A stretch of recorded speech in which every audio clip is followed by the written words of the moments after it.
21 years ago, I went on a journey.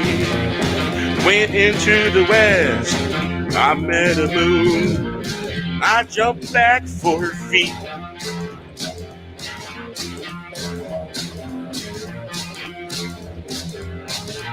Like a time from long ago, popped into the room.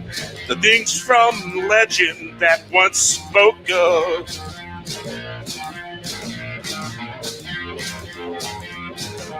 I was wandering this land, I got lost in the desert. And then I found my way, made my escape to the east.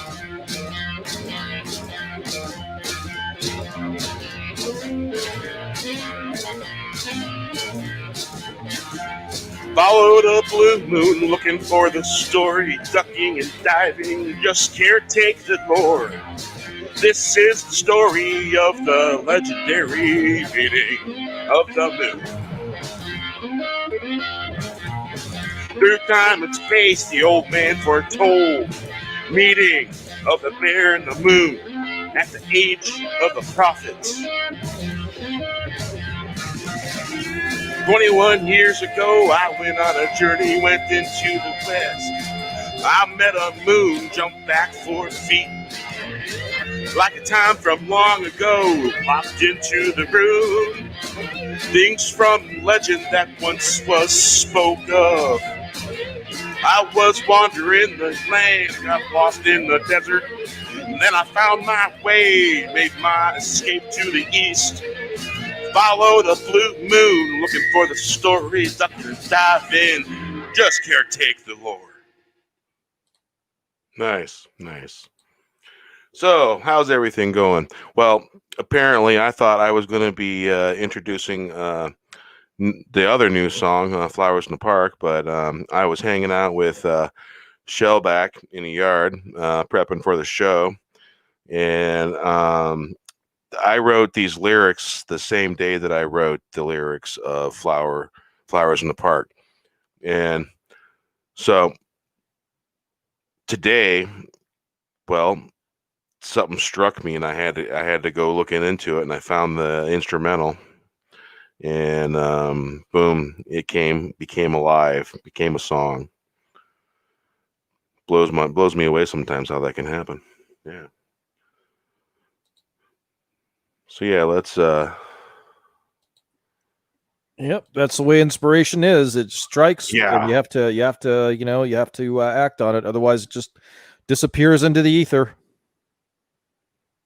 Well, yeah, on time. Funny. Yeah, that's lately. It's songs have been waking me up lately. I'll wake up and then I got to start writing something. It's been happening a lot lately. Yeah. Wait, we're on time? According to Parrot Head. Oh, okay. All right. Yeah, that song that it's that song's name is Legendary Meeting of the Moon.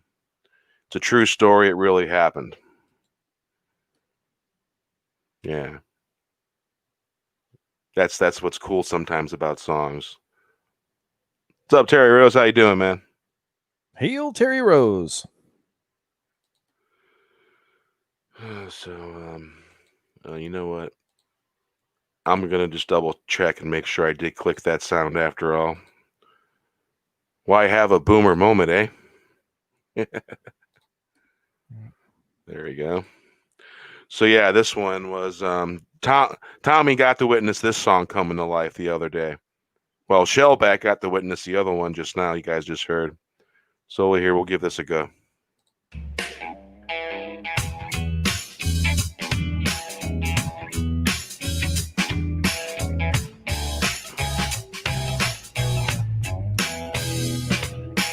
Flowers in the park, singing of better times. Wish it would rain. Just a plain sunset after the mist clears.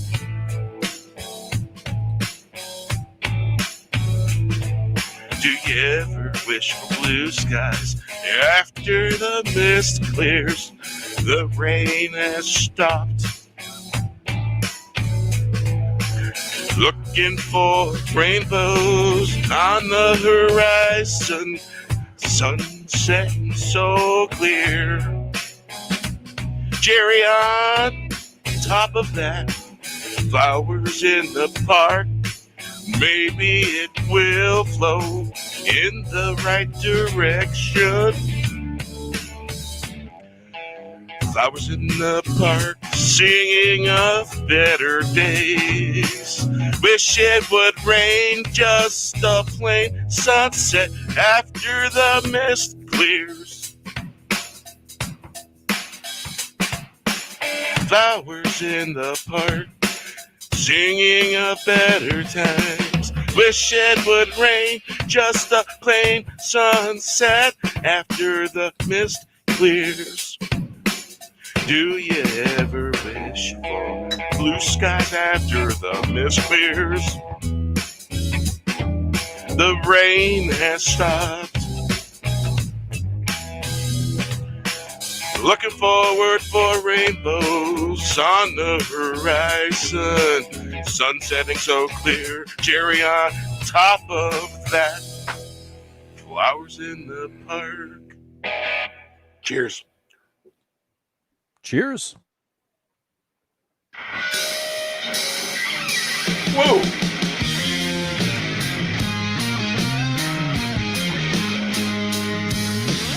No need an echo chamber, just some good time.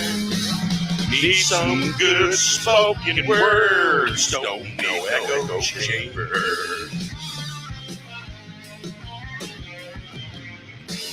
Empty echo chamber, echoing the empty. It's the empty of black goo.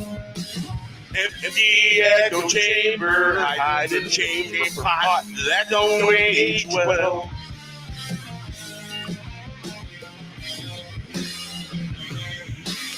Got fake snakes rolling out the echo chamber.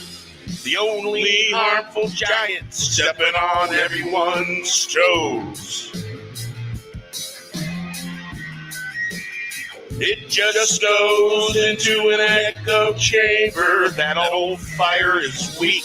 Took all the photos in this. Talk outside your mouth. You speak in fancy ways, but I've got your number here. You think you can outfox the fox? You think you can outfox the fox? I got news for you. I see through you. I don't have time for that, no. Time won't go run on empty echo chambers.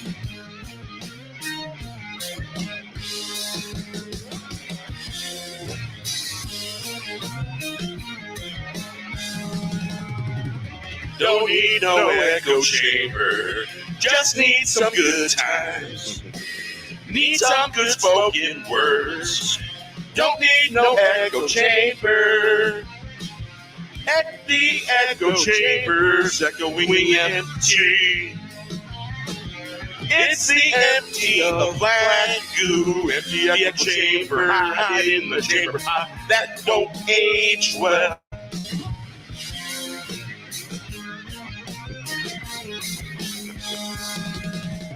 Got fake snakes rolling out of the echo chamber. The only harmful giant stepping on everyone's toes.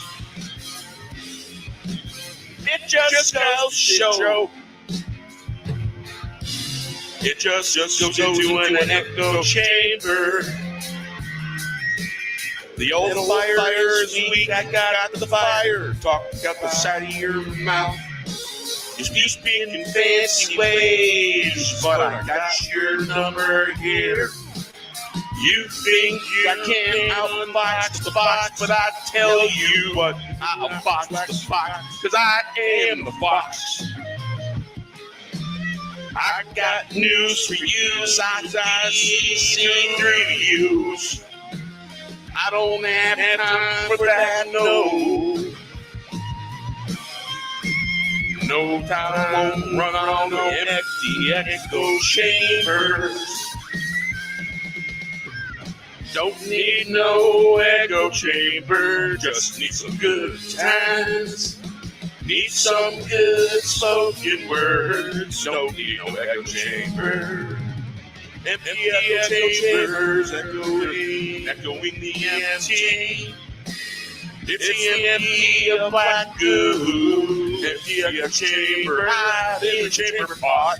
That don't age well. Got fake snakes rolling out the echo chamber. The only harmful giant on everyone's toes. It just goes to show an echo chamber. There's the old fires. We got the fire. Talk out in the side of your mouth. Speaking fancy words. I got your number here. You think you can outbox the fox? I got news for you. I see through you. I don't have time for that. No, the time won't run on empty echo chambers.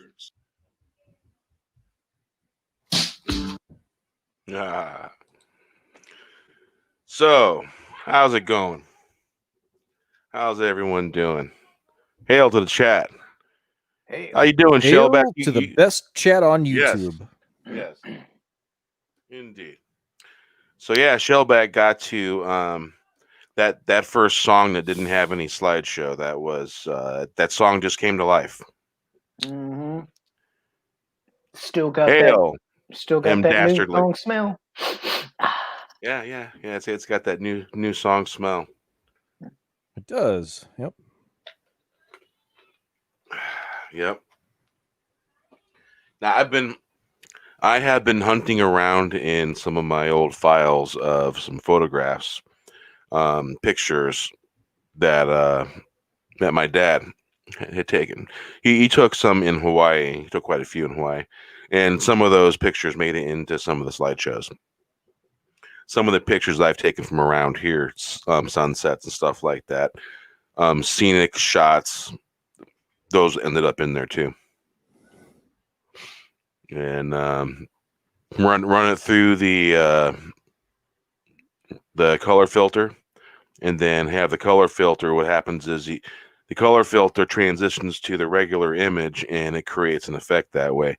And in that slideshow, I never know what effect it's gonna choose because it's just random. It's completely random. And sometimes I'll go back, reload something, and go back to it just to see what will happen random wise, because it changes every time. It's just the one slideshow that's tried and true. It'll always come out. It'll be the same length as the song, because all the other ones I have problems. It ends up being a 9-minute long slideshow. It's like, yeah, I didn't need a 9-minute long slideshow. I needed a 3-minute slideshow, but it's one of those things, and some of the transitions are pretty amazing.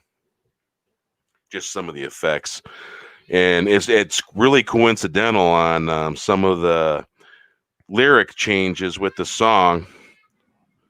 And hey, Wes, talk to the chat real quick. I gotta check something. Yeah. Well, hello, chat. It's always good to see you, my friends. Hail RR. Welcome, my friend. Hail M. Dastardly. Good to see you. Hail Tina Bojan. It's good to see you as well. Hail Mikhail Wolf. Welcome, my friend. And, of course, hail Parrothead. I am the Lord of the Waterfowl.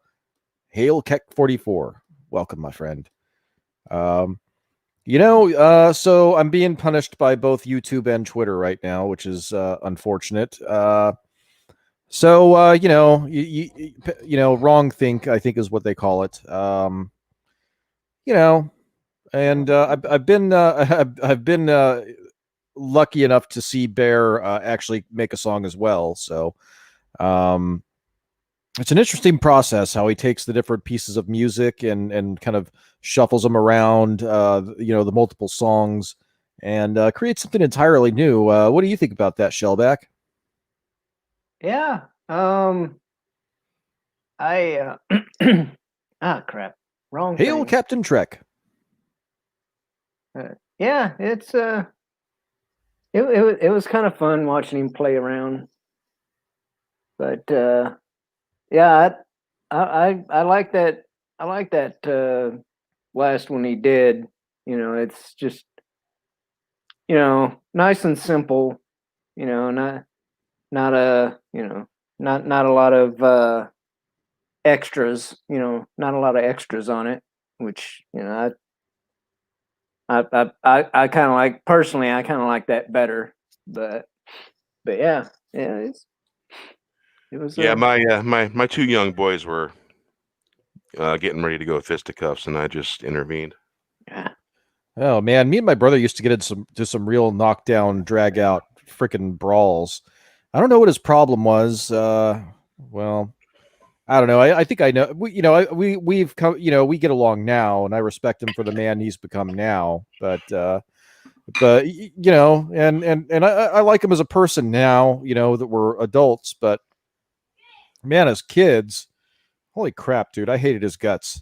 And we just used to really get into some brawls. I mean, he would just like keep picking at me and trying to start fights with me and stuff. And I'm you see, it's just it's different personality types. My brother is one of those people that if you're around and you're not talking to him, then that causes him distress. And I'm the type of person that I need my quiet time. And so, that didn't, it wasn't really, I get along better with my little brother. Let's put it that way. But yeah, so he would just like try and pick at me to get a response. And, it would get to the point where, like I knocked him out and gave him a black eye one time in the garage because he just wouldn't leave me alone. I was kind of getting sick of it. But it happens. That's brothers for you, I mean, I hear some people have that some brothers get along and they're like best friends and that kind of stuff. But that was never my experience growing up. I really did not like my brother a lot. That's because you're a toxic male, Wes. You're toxic. Blech. I think we both are, and I think that was part of the problem. We're toxic in different ways, though. I'm more introverted and introspective, and my brother is just one of those people that if there's people around and they're not talking, it causes him distress. Well, I guess it all depends. I mean, I've been quite beside myself a lot this year. With the nothing. The pink elephant, yeah, and other stuff.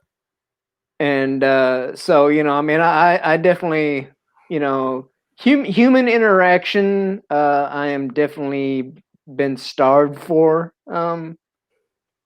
this year.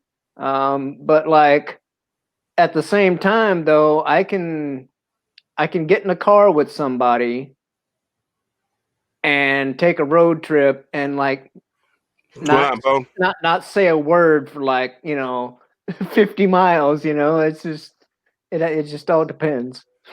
Well, but yeah, you're still with somebody. But yeah, I mean, it's funny you mentioned that because one of the parts I've been loving about this whole pink elephant thing was at the beginning when they had the lockdowns. Yeah. I was like, oh, I've got the park to myself. Oh, I was like, I've got the whole park to myself. Oh, this is wonderful. I've got the road to myself. This is great. I was like, it was a little bit. Yeah, it was like that episode of the Twilight Zone where the whole world gets nuked and the guy's like, oh, the library. I get to. Well, I mean, except for the sucky part where his glasses were broken. But other than that, I was like, oh, I've got it all to myself. I love it. There was a time when they, the local parks were technically closed.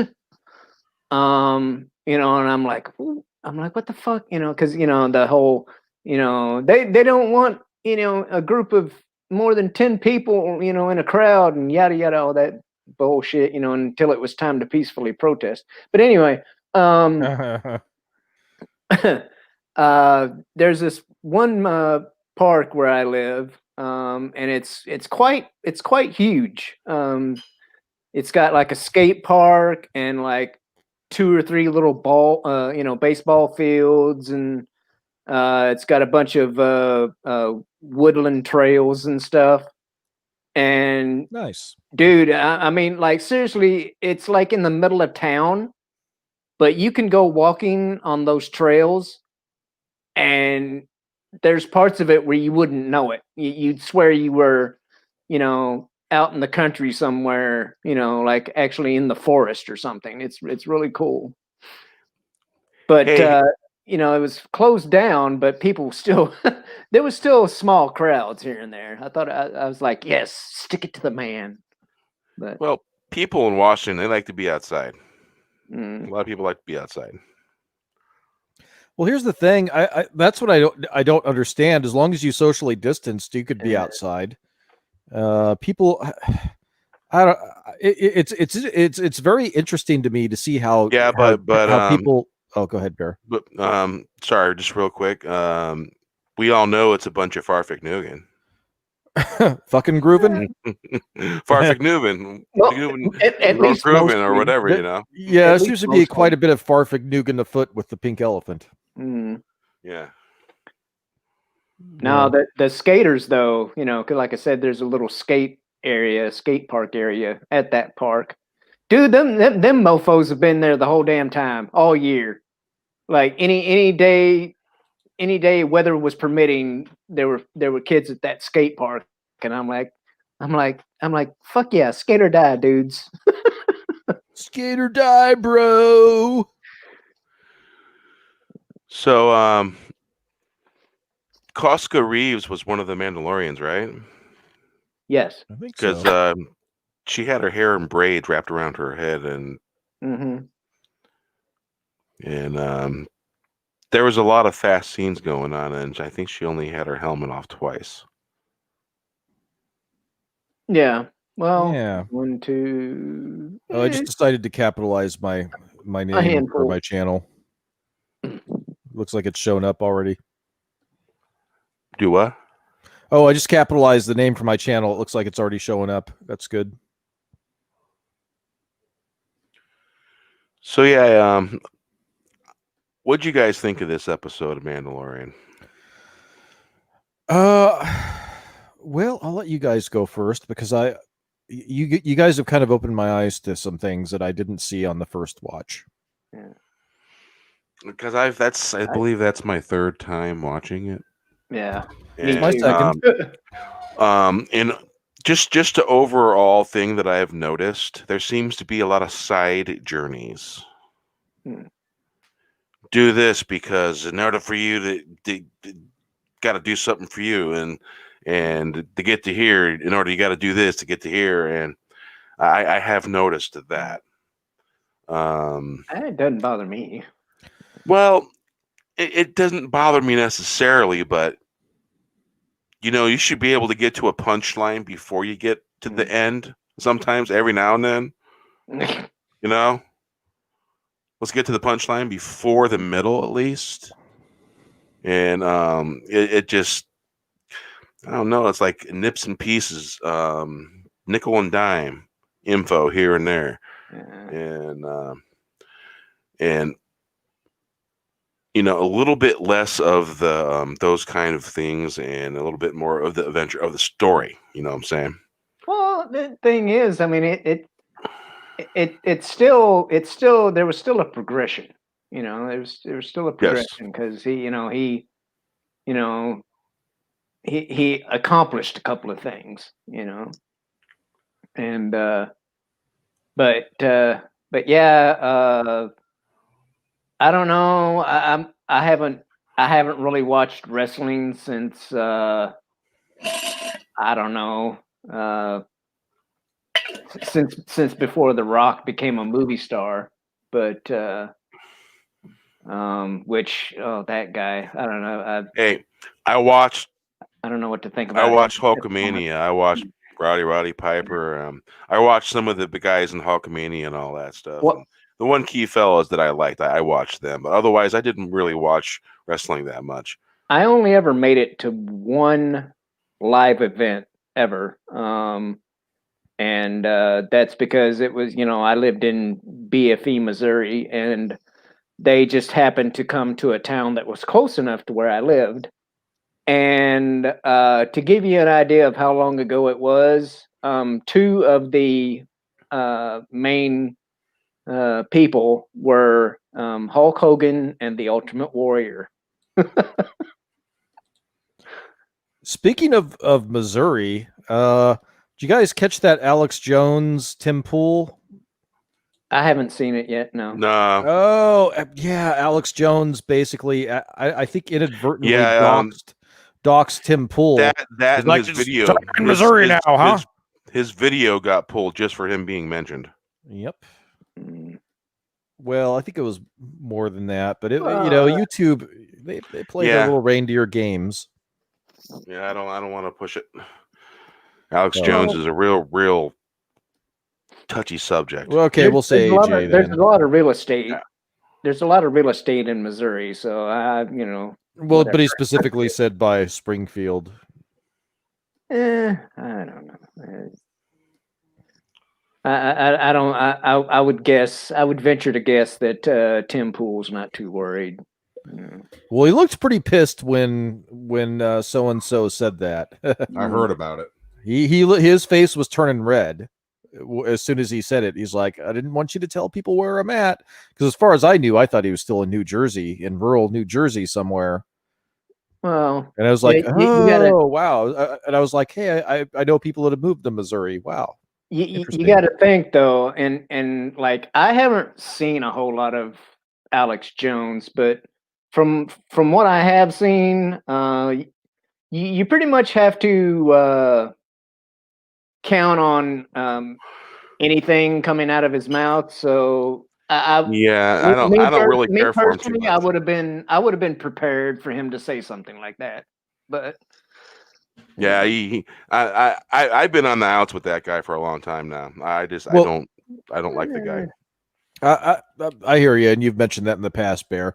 Some people have said, and I haven't listened to him for years, really. But he was doing some good work in the past, like the Bohemian Grove thing, and he woke a lot of people up. So, there's a saying, and people have told me this. So and so was my wake up call, but I get my coffee somewhere else. And I think that's probably an accurate statement, that a lot of people, that was the wake up call, that was the alarm clock going off, but I'm getting my coffee elsewhere. And I think that's probably a good idea. Well, I like Pete's, and you know what? You just reminded me. I think my thermos still got some Pete's in it. I think with that guy that we're talking about, because I don't know how much we should actually say his name. Yeah, please don't. But I think it's, because I seen Wes. I seen that video where he was interviewing that Grove guy. Yeah, David Gergen. And that was a really good video that I saw. But I think as he got AJ got a little bit more famous, he turned into a little bit of a shock jock. Yeah, shock jock, a little bit of a prima donna. Yeah, would that be a fair assessment? That I think that's one way to put it. I think his head just got really big, and the dude got a massive ego, and he had a really good team of people around him, like Jack Blood, and he had Jason Burmis for a while on the team. He was doing some great things with Luke Radowski, and Radowski. Sorry. Yeah, feel free to tell me if I'm not supposed to name drop these people or not. And he his ego got in the way, and Mark Dice too. He and Mark Dice had an arrangement, and dude, his ego got in the way, and he couldn't let those people shine, and he could have been not just a popular show. He could have been the alternative media if he would have checked his ego and just let those people do their thing on his platform. And he messed it up. But, that often happens with people like that have egos like that. But that's, what's okay. And I don't know how far off the beaten path we're getting here. But anyway, one of the things though that I like about that gentleman is somebody who was working for his little brand with the initials IW. Is a young lady by the name of Caitlin Bennett. And, yeah, he is. He backs. He backs them. And you know, she was working for him, I guess, for a little while, but she branched off into her own channel, which is called Liberty Hangout, and that's run by her now husband. But but she's got a good little channel. I enjoy watching her videos. But and it's funny the amount of people that like don't want to talk to her, but apparently they've they've seen enough of her videos to like know that they don't want to talk to her. So it's like for somebody who has so many, you know, people that don't like her, they sure seem to watch her a lot, you know. But Sure does seem that way. anywho, but yeah, no, man, this getting back to the Mando thing, and I really enjoyed it because for the now for the third time, Miss Katie Sackhoff has reprised her role as Bo-Katan. And, so that. Oh, sorry. Go ahead. No, that's pretty much done. I've already polished off my whiskey beer. I'm already done with it. How much did you have? Just like a little small bottle, like a $7 bottle. Yeah. Well, you know how you got a rum and Coke, you got a Jack and Coke. That's what I was doing. I just made my wife. She's got some of her cherry Coke.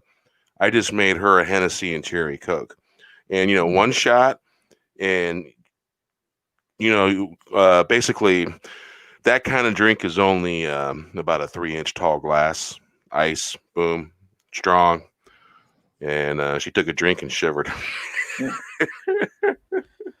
Whoa! It's a stiff drink. Yeah. Yeah. But that's how it's just basically a standard shot on ice, and then basically a 4-ounce glass, fill it with Coke, and you got yourself a good drink.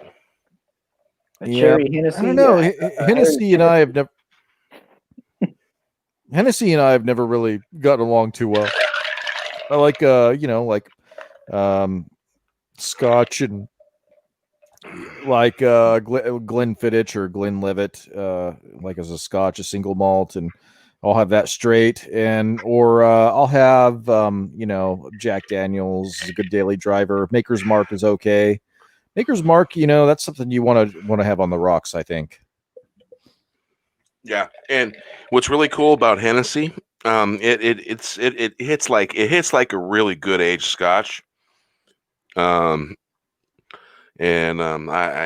really like cognac. It reminds me of really good aged Scotch. Definitely has that sharpness to it that a Scotch would have, an aged Scotch. Yeah. Because I picked up a bottle of the very special, and it's a little bit smaller than a pint, but $29 I thought it was. That's not a bad deal. Probably would have paid $35 at Walmart or somewhere else. Yeah, for Hennessy, yeah, that's a good price for it. Yep. And that was tax and everything. Yeah. Well, yeah, Washington used to have really weird booze regulations a while back. They did. When I first moved here, there were some really weird ones. Yeah. I was visiting a friend up there, I think in like 2014. Yeah, it sounds about right. No, maybe it was before that. What happened? Right. Well, Costco had a sale on booze, right? It was called the Costco Bar Kit, and you got Dewar's Scotch. You know, it's a blended Scotch, but it's good. It was good. It was the better blended Scotch. You got Grey Goose vodka, like a fifth. All of Ooh, these. that's good stuff. Oh yeah, Now you need some orange juice. for sure. And you got Bombay Sapphire Gin, which is a decent gin, and you also got Casadores Tequila, which is a lot of Mexicans that's what they drink. And then it came with the Bacardi, and Bacardi was like the Bacardi Silver, and that was like the lowest part of it, and that was all on sale for like $80. Nice deal. Yeah, and I brought that up to it was like 4th of July. My buddy was up there. He lived by some lake north of Seattle. There was a lake, and they had a fireworks show. Like Washington? I don't know. It looks a lot like the lake that I do my videos around, where my the waterfowl are. Like a man-made lake. What was the weird Mhm. rule you ran up against in this scenario? What I was the weird thing that happened was that I was toting that bar kit that was in the in the little plastic thing with all 5 of the bottles showing, and like the 2 little tumblers and the shaker and all that stuff. And so he's like, "Whoa, where'd you get that from?" I was like, "I got it at Costco." And they're like, "Costco sell what?"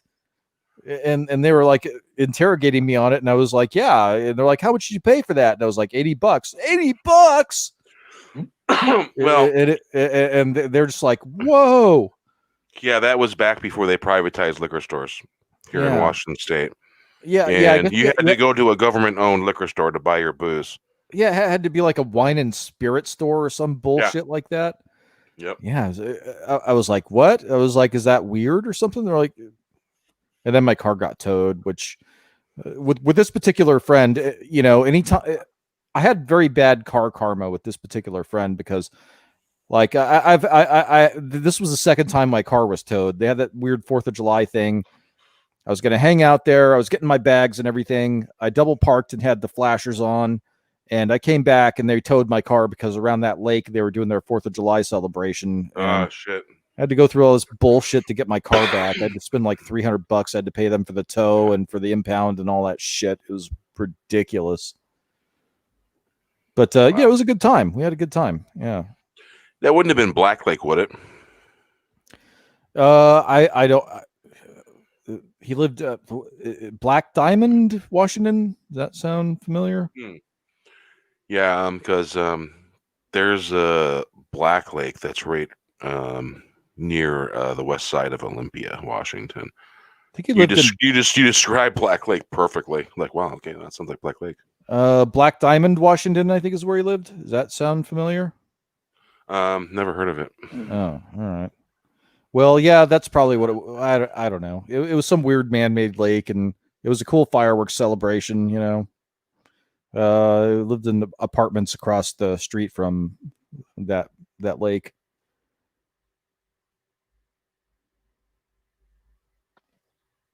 That's in King County. Oh, all right. Yeah, that's in King County.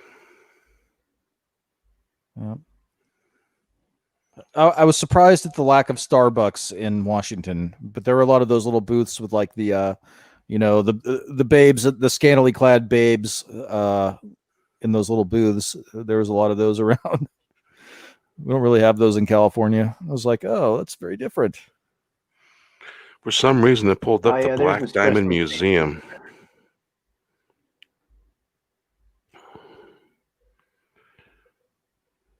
Were you at the Black Diamond Museum? There's a lake there. There is a lake at the Black Diamond. I don't think so. I don't remember any It's called museum. Mud Lake. Oh, I don't know. I have no idea. Lake That was- Sawyer? That was fun. Green Yeah, River my Gorge piece of shit. Road. My piece of shit Lincoln that I had, the AC went out and we were having a heat wave, and down here in California it was like 120 degrees, and the AC in the house went out, and they decided to do a bunch of road work. So, and this was like in the middle of the country. I lived in the middle of the, out in the middle of nowhere at the time. They decided to like completely take our road out, and they were out there doing that 24/7 in 120 degree heat wave with the AC going out. And then the AC went out in my car, and I drove up there. I should have flown. I really should have flown. And that heat wave, even at night, it was still like 100 degrees. It was miserable. And it didn't get cool until I got past Grants Pass. It finally started to cool down a little bit. So basically, was that what time of year was that? Was that August or July? It was July 4th. Yeah, right because before... our hottest month is in August. It was pretty unusual that it was that hot. It must have been a hot summer that July. Yeah, that July. Down here it was. There it was pretty nice and cool, but down here it was freaking miserable. Oh yeah, there's been like fireworks, shows on the 4th of July up here where I had to have a damn coat on. But yeah, but it was interesting up there. It was different from California, that's for sure. They had those I don't know if you guys still have them up there, but they had these weird ass signs. If you litter, it will hurt you. that's very possible. Yeah, and I was like, what do you have, like midgets hiding in bushes on the side of the highway ready to throw a rock at you if you toss if you spit some gum out of your window? What the fuck is that shit? Well, I mean, California, we've got nutty stuff, but I've never seen a sign that says if you litter, it will hurt you. That was ridiculous. I do believe I've seen signs that says, well, it doesn't say you, it just says, if you litter, it will hurt. And then it's like, however, gives a, we'll fine you like, $500 or whatever. I don't know, something like that. But yeah. Oh, well, I like my story about midgets hiding in bushes on the side of the road, tossing rocks at you better. Well, I mean, that's always, there's always still that possibility, additional. Could be. I mean, if you're going to put a sign like that up there, it's entirely possible. But yeah, I was also surprised how green it is up there. It's like trees everywhere. Yeah, it is quite lovely up here in the Pacific Northwest, I gotta say. Yeah, it is. Quite lovely. In the mountains and the West. Now you go over on the other side of the mountains and it's like High Plains desert. Yeah, basically just rolling hills, like prairie. It's just prairie basically. I go on that side of Sage Pick. But prairie sage. Love this. You'll find a lot of ranches and stuff on the other side of the on the other ranches. side of the Cascades.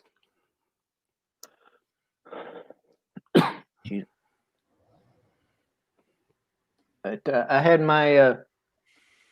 my first ever buffalo burger. Somewhere on that side of the state.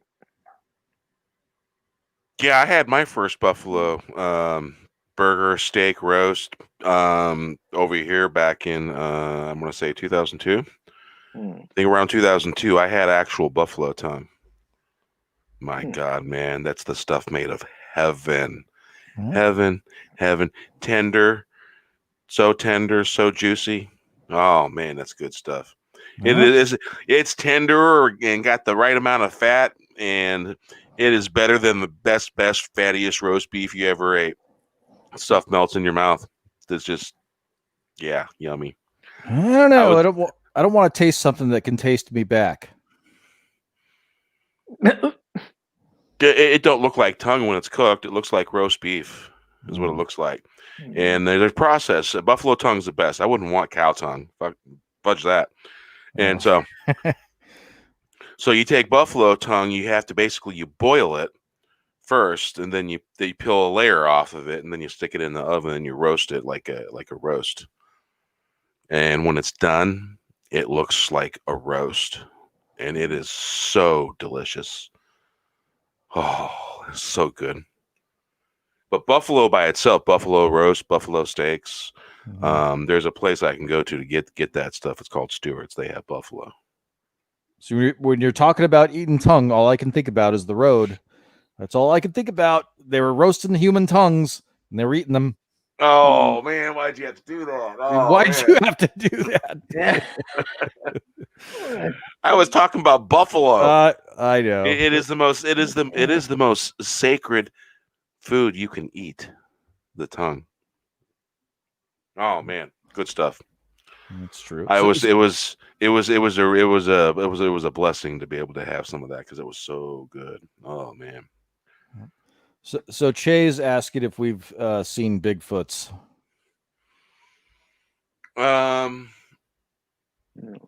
I've had some experiences, and that's probably about all I will say. Yeah. So yeah, there will. I've had some experiences. Yeah. How about you, Shellback? You're up in the middle of it. I don't know that I've ever actually seen one. But I love Harry and the Hendersons. Oh yeah, that was a good movie. I saw that in the theater when I was a kid. Hey, Bone, you'd probably end up becoming the human burger to a Sasquatch. They are not to be trifled with.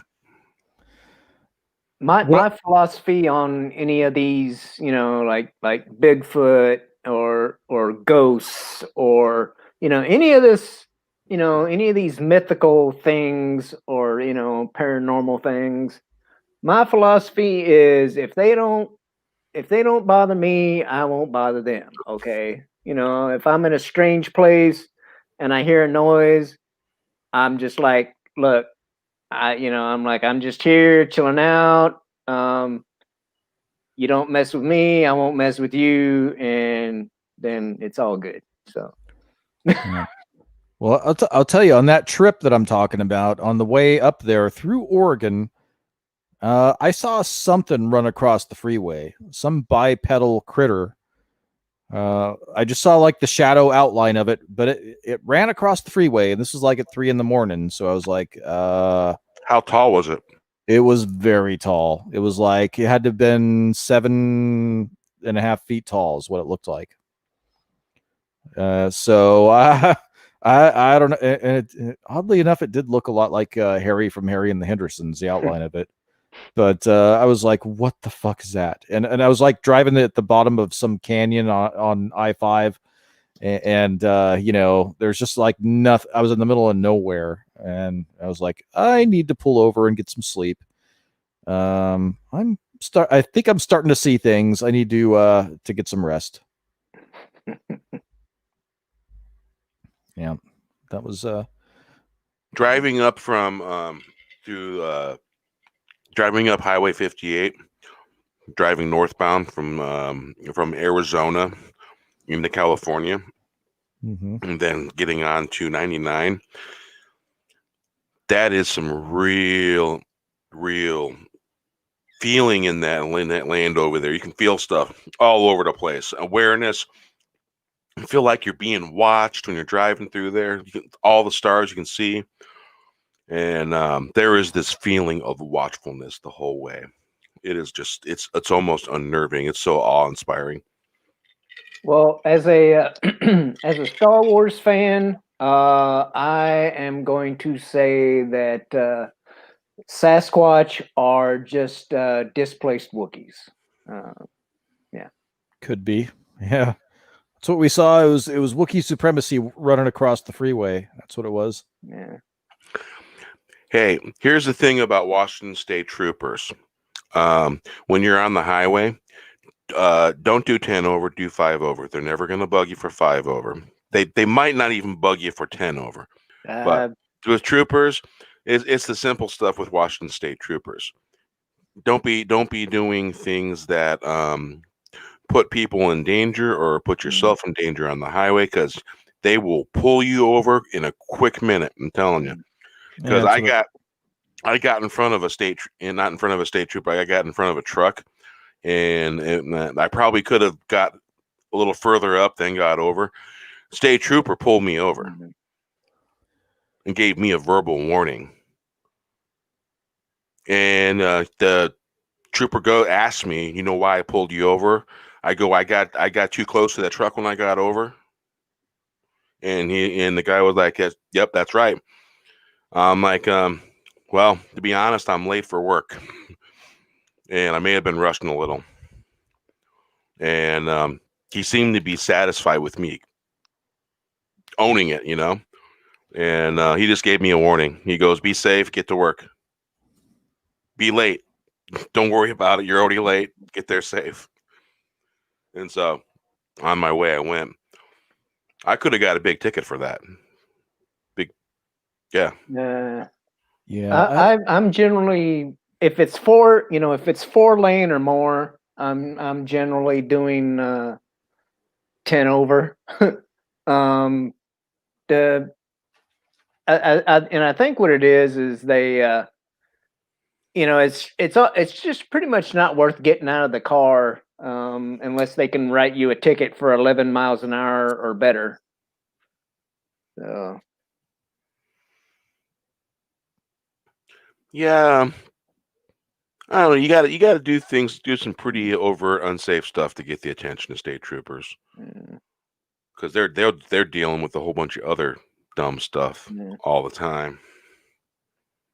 There's been times that what gets me though is like you'll see, whether it's a state trooper or any police vehicle on the freaking interstate, and then you happen to get up on a group of people that are just like absolutely terrified to pass him, so it's like they're just building up a freaking blockade, and I'm like, just go, just drive, and it's like, and I'll happen to get a an opportunity, and there's been times where I'm like, I take that gap and I go on, about my speed that I was doing, and I wave at them as I go by, and I haven't been pulled over yet. Yeah, CHP is not so good. That's down poking the bear. We have poking the bear. Nah. We have speed traps here where if you go more than 5 over, you'll get pulled over. Like here where I'm at, like Highway 70, they will if you're going 5 over, and of course, they'll target you depending on what kind of car you drive. Like I have my fast car, and they pulled me over, and they're like, you're probably gonna say I pulled you over because you're driving a fast car, and I was like, yeah. And I don't know. I beat the last. He's like, yeah, you just made my point. Yeah. It all depends. I mean, I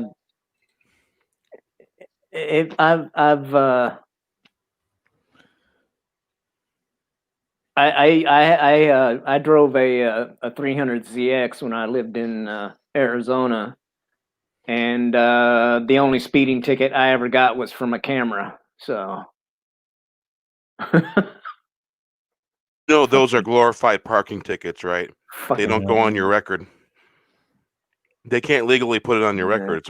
It's a glorified parking ticket. Well, what's funny is, I got it, in the mail, and I've like, people were like, just ignore it, and no, I'm like, yeah, all right, whatever. And so I got like another thing in the mail. It'll get sent to collections. Yeah, I got another thing in the mail saying, yeah, you better pay this. And I'm like, well, so much for. But yeah, and I shit you not, it was for 11 miles over the limit, because that's when them fucking things snap your picture, and I'm like, son of a bitch. Or you go through a school, or you go through a school zone doing 28. Or was it 23, 24? Yeah, 23 or 24. I was doing like 3 or 4 over in a school zone. I got a ticket for it. Yeah, I beat my last 2 out of 3 speeding tickets, so yeah, it's not too terrible. And here's what you got to watch out for in Washington State. If you see the white unmarked, what is it, the Ford Explorers? Those are speed trap tickets. They'll send you a ticket via the mail. Yeah. See, here's the thing. And they're in the school zones. If you're about public safety, and I don't know how it is up there, but down here, the CHP, they like to hide, right? They'll hide behind an overpass or something like that. If you're about public safety, shouldn't you be visible to cause people to want to slow down? It is like hiding and then flashing your lights and causing a big commotion to pull someone over. Is that really contributing towards public safety? And of course, we all know the answer. They want to get that revenue. They want, oh, you got to work. You can't make the court date. Having an attorney go in your place. That's too much money. Right. Yeah, I once, just specifically because of that, what you just mentioned, I had to turn around and go back to the store and grab something because I forgot something. I was on a backcountry road where I lived, and Thurston County deputy squad car was sitting off the road in this turn in, and it's sort of like, it's almost like probably about a 20 feet strip of pavement into basically a gravel lot. And he was sitting there with his lights off. I pulled in and I stopped just short and didn't hit him. And I turned and then backed out and went back to the store. But when I got home, I called county dispatch and gave the squad car number and says, hey, I about just hit your squad car. I had to turn around, go back to the store because I forgot something. And he was sitting there with his lights completely off. And good thing for my quick responses, man. That could have been ugly. Could have been ugly.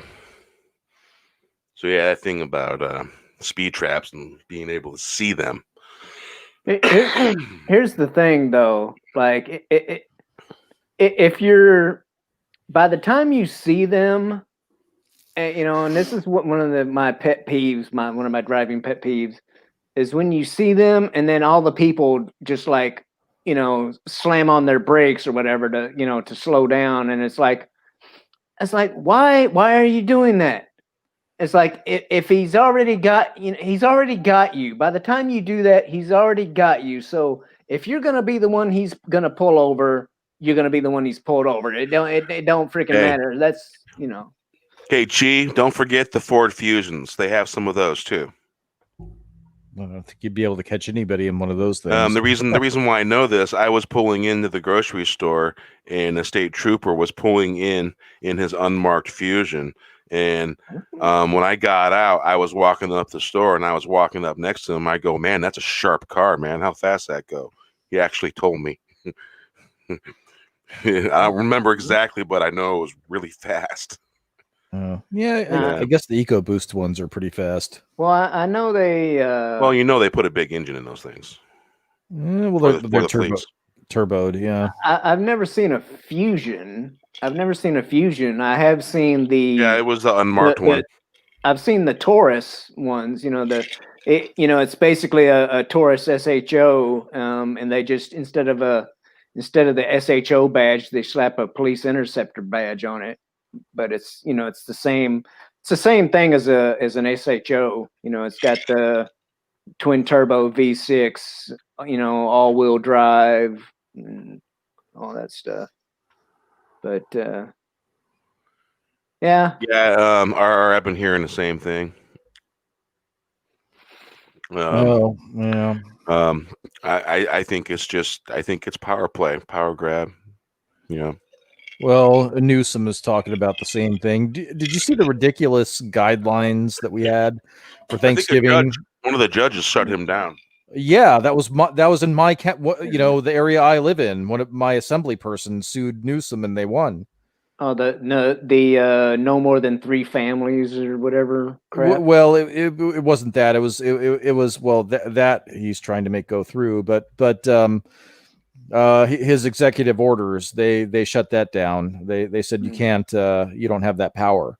And so we won that lawsuit, so that was nice. I hope that Jim Gallagher, my assembly person, I hope that he runs for governor. I don't think he has a chance in hell of winning, but you know, see, man, with San Francisco and LA County, it's just not going to happen, unfortunately, unless he would have to go into those territories and be abused by people and be shouted down and heckled like no tomorrow. If he's willing to do that, he's got a shot at it. But a lot of the Republicans here, they're not willing to do that. They're not willing to go into quote enemy territory and be abused that way. And that's what it's going to take. If you want to change hearts and minds, you got to go there where the people that are going to vote against you are.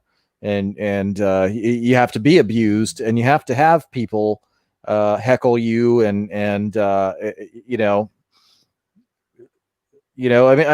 mean they'll do that, and how you deal with it, if you can deal with it well, you can change some hearts and minds. But the problem is the Republicans here aren't doing that. One of the things that Trump was doing was he would reach out to like urban voters and things like that. And you know what? It showed up.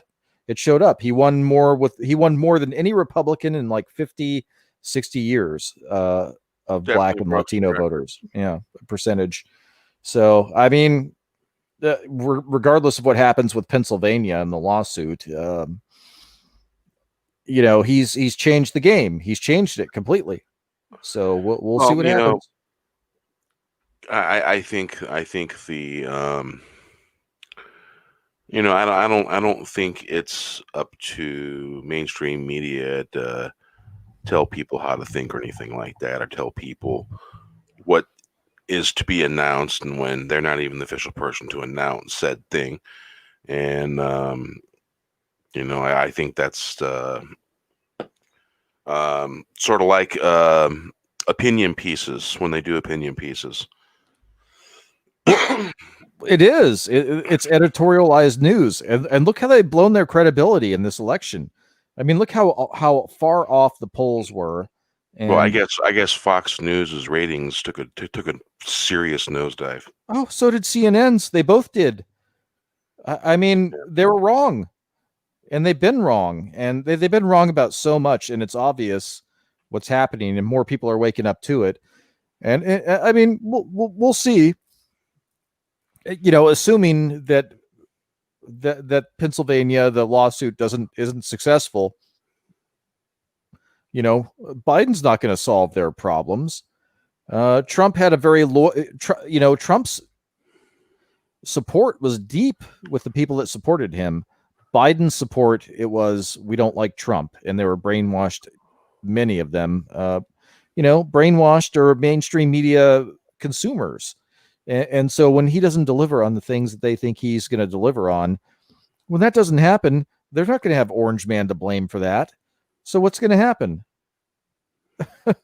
It's even if he ends up assuming office, or someone other than Trump ends up assuming office, it's not going to be the big loss that we think. I mean, it is going to be a big loss, but it's not going to be a win. Haven't you noticed the big thing in most everything? It always turns out to be true. Damned if you do, damned if you don't. It's that kind of situation. It always seems to be those kind of situations in some things sometimes. Mm-hmm. Well, let's not jinx anything, okay? I didn't. I was very careful about how I talked about all of that. So. No, I'm talking about scenarios where you got a situation. Do you do this or do you do the other thing? And normally there's repercussions for both either way. See what I'm saying? Seems to be one of those things that always comes up in the okay. Yes, I do know what you're saying now. Well, I mean, yeah, I mean, either one of those options, whether Pennsylvania gets one legally or it gets tossed out and it Hey, goes past. and part of it is I've seen too many time travel shows, people going back and fixing stuff and not exactly getting it right. I've seen too many of those things, and there's a correlation there too. Well, maybe that's Sci-fi, what's happening now. the sci-fi aspect. I don't consider myself superstitious, but knock on Hey, wood. superstition is the way. I just heard Not- that song the other day. Knock on wood. Knock on wood. We get 4 more. Okay, that's all I'm saying. Oh well, I mean, it would be really ugly if that happened. But at this point, I'll take it over the alternate, over the alternative. We'll see. I mean, you got to look at the glass half full, and if it doesn't go that way, I mean, it's going to be bad, but it's going to wake the Biden blue pill is going to be worth thousands and thousands of red pills. So we'll see.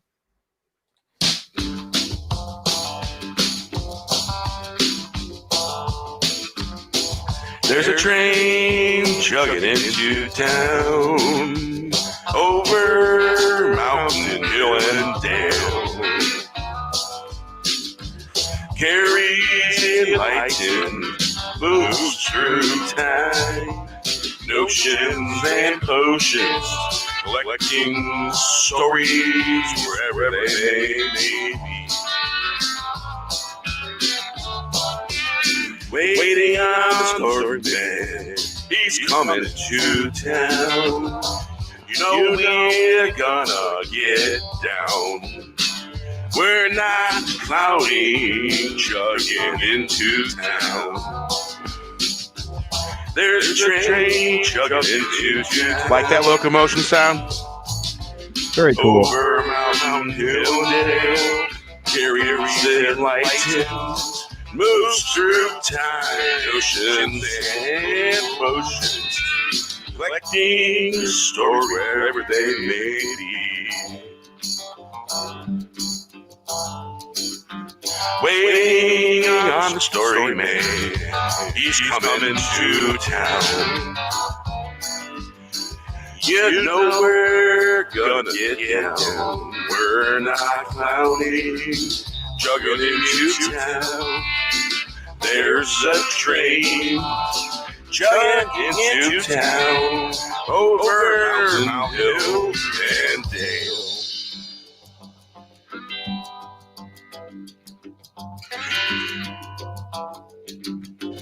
Carries enlightened, moves through time. Notions and potions, collecting stories wherever they may be. Cheers. Waiting on the story man, he's coming to town. You're gonna get down. We're not clowning, chugging into town. There's a train chugging into town. Over mountain, hill, and dale. Catch a pow. Yeah. So let's get back to the episode that we've been talking about. Yes. So basically, did you catch that? The Mandalorian is part of a religious group of Mandalorians that kind of broke away from the main sect of the couple different clans, Yeah, more of a radical sect of Mandalorians. He's orthodox. Orthodox, yes, orthodox. That's the word I'm looking for. And what was it that she had told him they were part of? That was certain name. The death. She the phrase she used was "Children of the Watch." Death Watch. I'm thinking that was a plug for Death Watch. I'm pretty sure that's what she was referring to, even though the words Death Watch weren't used. Now to be clear, I'm not saying it was Death Watch. I'm saying that it possibly could be. It's probably a good what's the word, inclination or whatever. Yeah. Because those guys in the early episodes when the Mandalorians were fighting, they sure did look like Death Watch to me. Mm. Yeah, in the first season. Yeah. Yeah. 33 minutes long. It's like, come on, man. How about a regular? Come on, man. How about a regular length show, man? 45 minutes long. we want our rock and roll to have good stuff to go with it too, you know. The hair on my leg stood up when I watched the episode. Right. Exactly. And the kids like to rub it. There's a guy named Corn Pop. And still, what is it with they can't get the freaking spaceship sound right when they're coming in the atmosphere? Dude, it sounds fine to me. I don't know. I think you're just finicky. I thought they changed it because his ship was damaged. I thought that's what it was. Hey, Shellback, what'd you say? I think you just. Oh, I thought so. Okay, there we go. Dude, you're an ass. No, I thought that it was different because the ship was damaged, but I actually thought, I thought that I can't tell the difference between I can't tell the difference between the music and the noise of the ship. Which one is it? That's kind of what I'm picking at. Well, I thought that initially on my first watch, I thought this was the weakest of the 3 episodes we've gotten so far. But are we on episode 4? No, we're on 3, man. Chapter 11. 9, 10. Yeah, okay. So, but you guys were mentioning the tie-ins to Rebels and Clone Wars and Katie Sackhoff being live action a version of her character, and so that enhances the episode a bit for me now that I know that stuff. But I wasn't a fan of Clone Wars at all, and Rebels was okay. The episodes that I've seen. Did you finish watching Clone Wars season 7 yet, Wes? Nope. I have. Oh wait, yes, I did. Yeah, where she and I felt the connections. Gotcha. Of course, yeah. I felt the Force. Yeah, I could see that. That was okay. Yeah, she was separated from Ahsoka was separated from Anakin during that, which would make sense. Yeah, well, it's great to see Katie Sackhoff in anything, but and she really did. She looked like her character, which was very cool. Yeah. But yeah, if I would not have, if you guys hadn't briefed me on that, I would have not known any of that, and it would have been, I probably would have put this one at a 7.5 rather than an 8 out of 10. But because the first 2, I really enjoyed them, and apparently some people didn't enjoy them. That's fine. But yeah, I mean, this episode seems to be what people wanted, and that's that it's advancing the story with Moff Gideon and the Darksaber and tying into Star Wars that people enjoy, that Lucas was connected to. I'll say this, Mandalorian does a great job of setting up the post. Hail CJ, setting up the post, the post Fall of the Empire kind of world in a way that's much better than the Disney trilogy did. And I don't know if you guys noticed in the last episode or not, but they played just a hair of the Rise of the Resistance music from the Disney trilogy, and when the X-Wings showed up, and that I was like, please don't tie this into the Disney trilogy. And that's what I'm afraid of. I'm afraid they're going to tie it into the Disney trilogy. And if they do that, I'm going to puke my guts out and hate this show. Yeah, every time I go back and watch, I see something a little bit different. I mean, you know, I've seen, you know, like behind the scenes stuff or whatever you want to say, of, you know, Jon Favreau saying, you know, this show, you know, they're gonna try and bring in, you know, all the different aspects and stuff and whatnot, you know. But at the same time, though, I think he might actually be, you know, working on basically like retconning the ST. I don't know. I kind of get that vibe for some reason that, you know. Plus, I've seen like seen or What, heard. Shellback? You're saying they're using their eraser? I've heard whatever, a thing or two that makes me think that they might actually be working towards retconning the DST. Well, I think they just need to ignore it. And when I heard the Resistance theme, when the X-Wings showed up in the last episode, I was like, it was subtle. There was just a hint of it. They just the You're talking about the Resistance animation, Star Wars animation?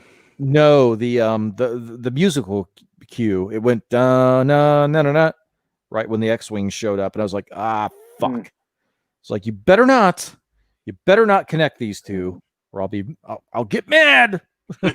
I guess I didn't notice, but it was very subtle. It was just da na na na na. That was all. That was all they did.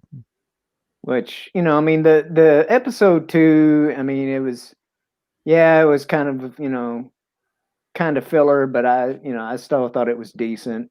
But and I liked I liked the first episode good enough. But I think this one is actually the best one out of the season so far, and quite possibly like a top 3 of both seasons. But I mean, to me this last episode is what the show should be every week. They packed a lot in that 33 minutes for sure. Mm-hmm. Yeah, I'll tell you one thing. If the Disney trilogy had not existed and this was the only Star Wars we got, people would be losing their shit over how good it is. Mm-hmm. But I think people are still kind of jaded and bitter and upset about it. Yeah. I mean, this feels like Star Wars to me. Yeah, there definitely been some definite good moments. Oh that yeah, I liked. I'm real curious what they're going to do with Boba Fett. Yeah, you see, I'm not particularly interested in that. But well, there's a reason why I'm interested in it, because I kind of called it and kind of predicted it, and discovered the jingle and made the comparison pretty, and so I got a vested interest. I want to see what's going to happen, because there's definitely interest there. Yeah, I mean, well, I have faith in Favreau to do it right. Yeah. So. I mean, it'll be done well. I mean, compare this to what's happening with, oh my God, I'm gonna puke my guts out even uttering the name Star Trek Discovery. Jesus Christ, man. Did you guys catch the last episode? No. Hey, Oh, oh, the father's not in the chat. Be careful about saying That was Oh, some right. sympathy hurling for you because He's popped in a couple times. I've I've noticed. never actually Oh. seen the show, but it's man. Oh my God, it was so dumb. It's so dumb. Why do they keep making these shows so dumb? Like, oh God. Where do I even start? Oh my God, where do I start? Hey, where do I start? Start at the first absurd thing you've seen. Hey, Wes, hold on. Not to interrupt, but before you go off on the STD tangent, I have to tell you guys about a tweet that I saw through Stig. He like retweeted it or something. Anyway, this dude was like talking about Boba Fett being a clone. and Stig was like, well, obviously somebody didn't watch the prequel trilogy. I seen that. I'm like, damn. But anyway, sorry. All right, STD. There you go. The first dumb thing that I saw. You want me to pick one? Holy shit. I said start with the first. Okay. They go to Federation headquarters and it's behind a cloaking wall or something. That was stupid. They said, oh, the Voyager J. That means it's the 10th version of the Voyager. Wow. But they shouldn't know what the Voyager is because Star Trek, the ship Voyager was like 100 years after their time. Oh my God. The dumb thing that stands out the most. Oh, they had holograms that were interrogators, but they weren't as sophisticated as the Doctor from Voyager. And evil Georgiou started blinking her eyes in a weird way, and I'm like, why is she blinking? And they know all about the mirror universe, and they have Georgiou's bio, apparently, the Federation. And so she does weird blinking with her eyes, and she shorts out the AI of the interrogation holograms. Yeah, they glitch out. Yeah, they glitched out, and I was like, what the fuck is this? What is this? And then they have another guy with glasses, and they make a joke about him wearing glasses, and he explains that he wears glasses just not because they help him see, but as a fashion statement. So I'm like, what the hell? Like it was a direct shot across the bow of the criticism of Picard. See, these people are such morons. I mean, they're so on the nose. What do you mean? What's that got to do with Picard? I don't. In Star Trek Picard, you had the Section 31, or no, wait, the Romulan spy lady. Oh, she showed up wearing sunglasses, and people are like, she's wearing what? People wear sunglasses in the. Like she's a Vulcan, they have an inner eyelid, they don't need sunglasses. And then it's like, why would people be wearing sunglasses in the 24th century? This doesn't make any goddamn sense. And so they put a guy in there wearing glasses and used up screen time for him to say, I wear glasses because I like to wear glasses. And interesting, just an aside here, folks, the guy that they had doing that looked a lot like Lew Wasserman. If you don't know who that is, it was a member of the mafia, the Jewish mafia that was very influential in Hollywood. This guy looked just like that guy, so I think that's supposed to be an homage or an Easter egg to the Jewish mafia in Hollywood. But I digress. Oh, really? That would explain. That would mean these people are smart, and they're not. Well, I mean, Geordi wore a banana clip on his face. well, yeah, but that was at least explained well. This was, I don't know, man. I can't keep track of the stupidity, but yeah, it looked very much like Lew Wasserman. Here, I'll try and share a picture of it. There's this Netflix special, The Last Bogle. I believe it's on Amazon too. It's highly recommended watching, about his life and times, Lou Wasserman. So let me see. Hold on. Star Discovery.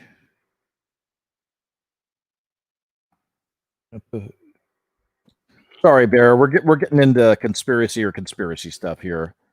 As long as it's mild.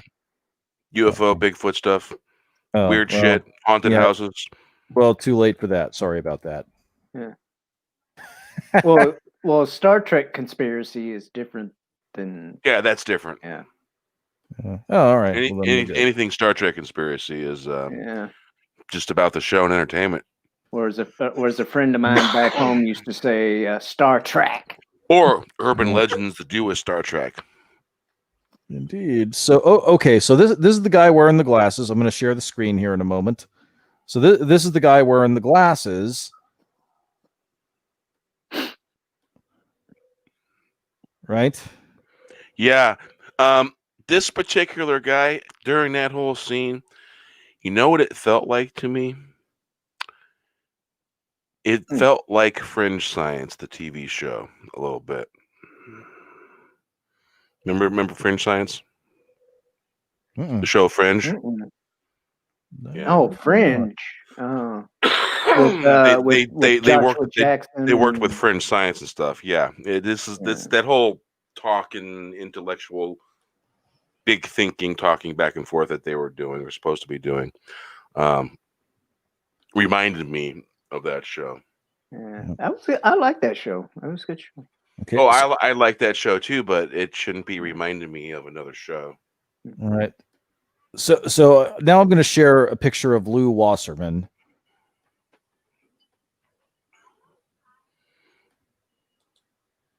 That's Lou Wasserman. Oh, wow. So do we see the similarity? Huge. So I think that was supposed to be an Easter egg because that was also allegedly one of Steven Spielberg's what do they call that? Mentor. Yes. So, and of course we know JJ is connected to Spielberg and therefore Kurtzman, and yeah. You mean Klutzman? Yeah, Klutzman. So yeah, I mean, I picked it up, and if you hadn't seen the documentary or read about him, then yeah. Anyway, dude, I want him to make that damn DS9, season 8 or whatever, like that was in that what we left behind, whatever. Wasn't that the name of that documentary? Yeah.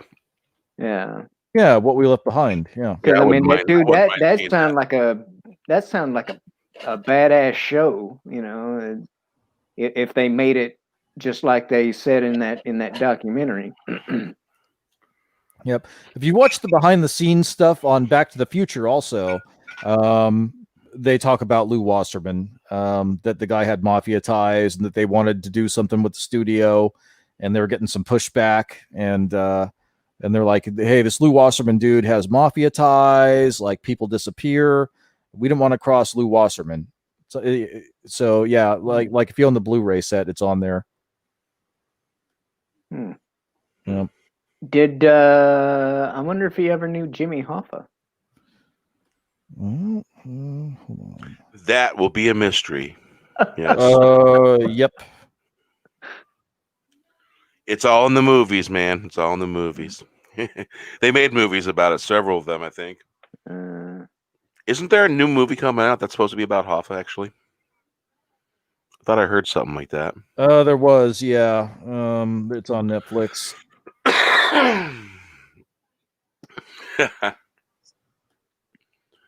Kaboom. So, CJ, have you heard the new song? Yeah, the new song. Here, let me do this real quick. All right.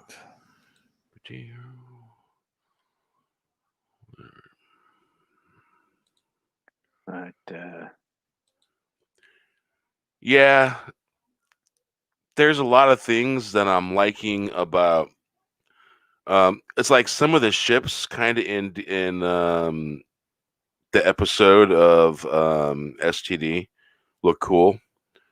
I would say if there was anything good about that episode, it was the ships. Now, And the was it the commander of the station? I liked him. I liked his personality. now I have seen like I've seen a picture of their Yeah. Good night, Cat. Have a good one. Thanks for stopping by. of their ship. I get the Discovery. Is that where the show gets its name from? Is the name of the ship? Yes. Okay. Yes. I don't understand that design, because it's like there's like a big ass gap, and it looks like the outer ring or whatever, it's like there's like 4 hallways or something connecting that outside piece to the rest of the freaking saucer section or whatever, and I'm like, why in the hell is it like that? I mean, why is it not one solid freaking saucer section? I'm like, that's so dumb. The whole energy shields from the center shooting out and all around. I gotta say, it reminded me of shields used in Star Wars, specifically Clone Wars, in a couple episodes. Only the difference is the coloring was different. It was an orange peach color. When the Separatists were advancing and they had their shields on. Yeah, it looked very similar, shooting up from centerpiece, and the Gungan shields looked the same way in the prequels. Yeah, and the Gungans used their shields, and it looked a lot like that. And it did. It's like, this is Star Trek, not Star Wars. Couldn't you maybe put a little effort into having it be Star Trekky? But if it wasn't Star Trek, I would say, hey, that looks cool, but it's out of place. It's seriously out of place. Everything's out of place in this show, man. I mean, you had like Saru left Mikey Spock in charge of the ship, and holy crap, man. I mean, and you notice how they're all addressing each other by their first names, which doesn't make any goddamn sense on a Starfleet ship. And you know what? The future Starfleet officers telling them that they're unprofessional. I'm like, you know what? That's the first true thing this show's happened. It's the first thing I can agree with this show. That right there, I can agree with that. They said that they were unprofessional. Yeah. Again, I'm siding with the quote bad guys. I'm like, no shit, you're going to be separated. Like, no shit, you show up, 900 years. Of course, they're not going to think that you're part of, like, hey, our records say that you were gone. Yeah, no kidding. I mean, hey, time, and they mentioned the temporal Cold War. Well, this is a violation of the temporal treaty or whatever. And it's like, yeah, exactly. I mean, technically, they could all be put to death, right? Death penalty, right? Please do kill them all. and so, like, every time we're supposed to root for the quote good guys on Discovery, I'm like, no, the bad guys are right. The bad guys are right. CJ's absolutely correct. Star Trek is based on what's possible here on Earth. Star Wars is out of this world, a galaxy far, far away. Star Trek here at home. Our fictional future. Anyway, let's play this brand new song that I just completed earlier, and tell me you guys hear this. Yep.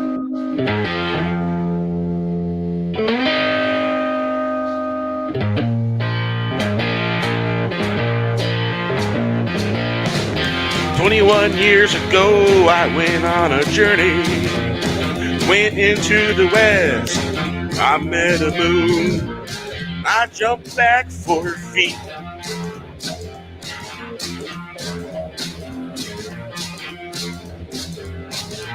Like a time from long ago, popped into the room. The things from legend that once spoke of.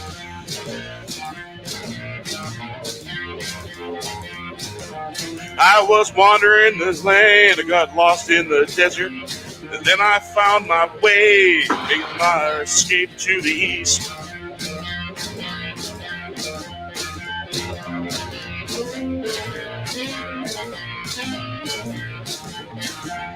Followed a blue moon looking for the story, ducking and diving, just caretake the lore.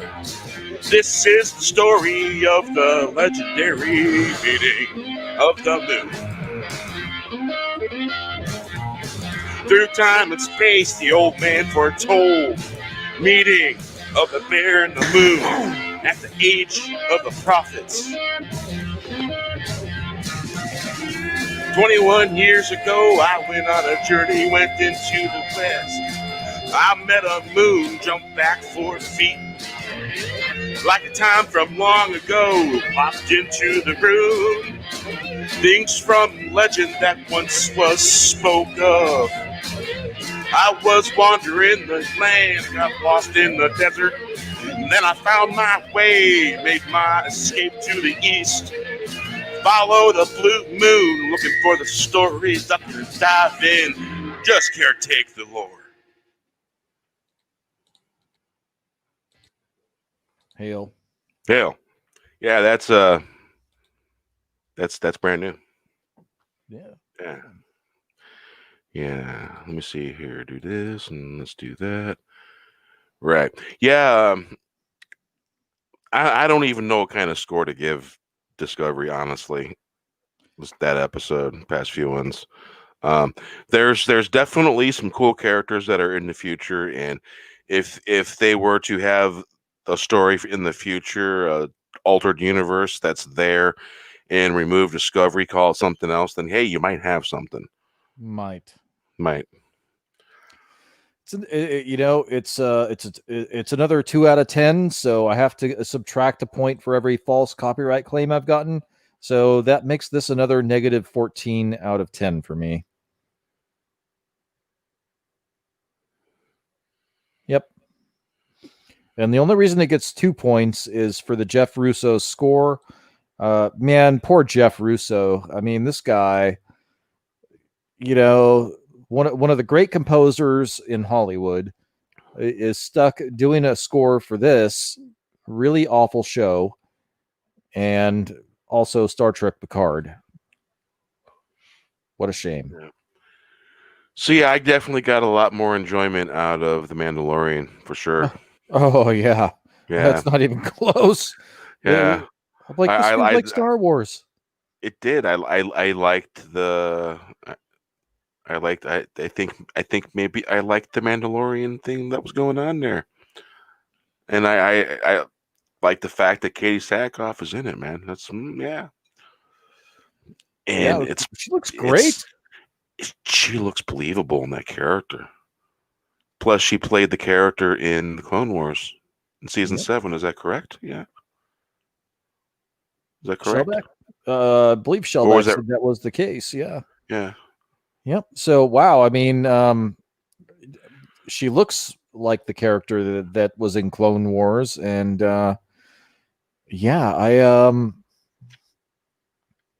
it's good storytelling. I want to, I want to hear more about the Darksaber.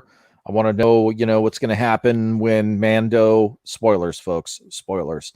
I want to know what happens when Mando goes to meet, Ahsoka,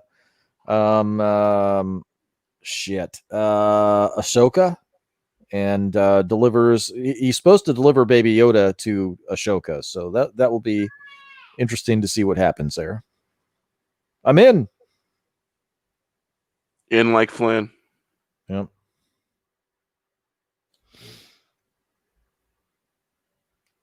Shellback, you there, buddy? Hello. Turtle. Hello, turtle. I think we Earth. lost Shellback. Earth the turtle. Earth the turtle. Come in.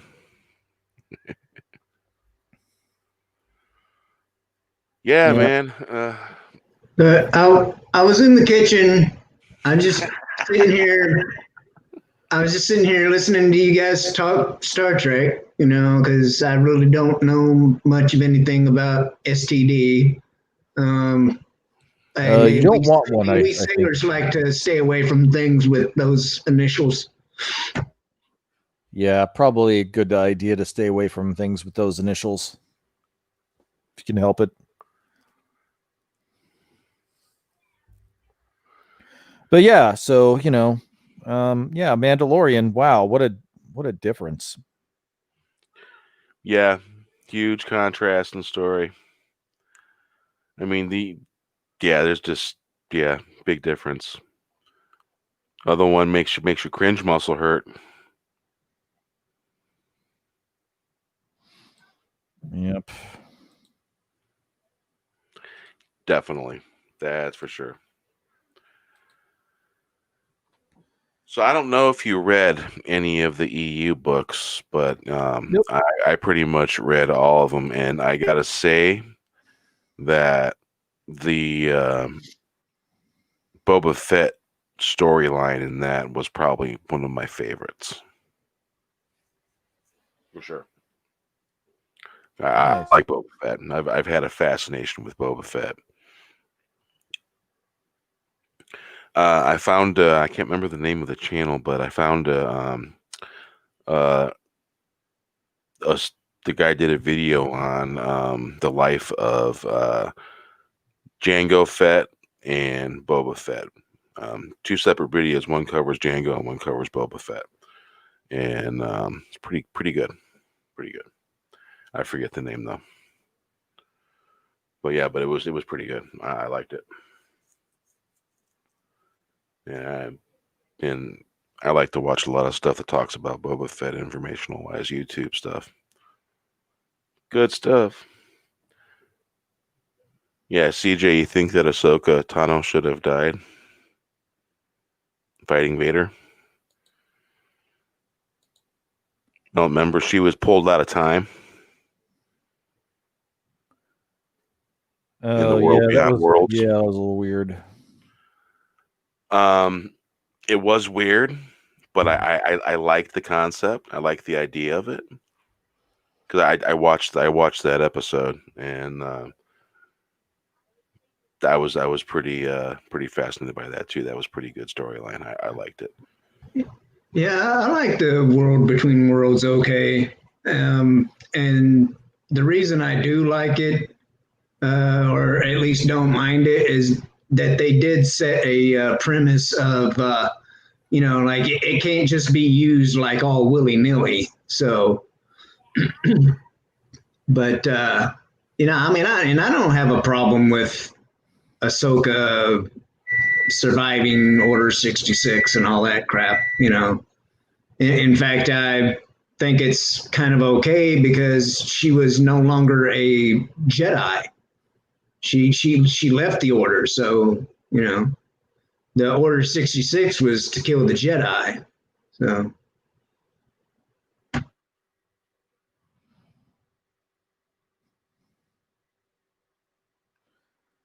Yeah.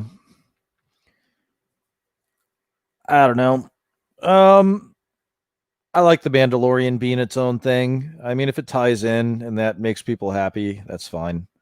But I'm enjoying it so far. But until I knew what the references were in this episode, I was going to score this one lower than the other two episodes. But now that I know what they are, I'm like, oh, well, that's very clever. So, I don't know. We'll see.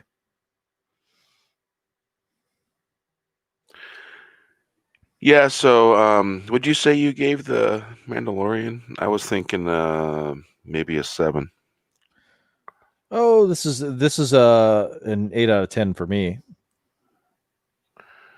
Yeah, I was thinking 7 out of 10.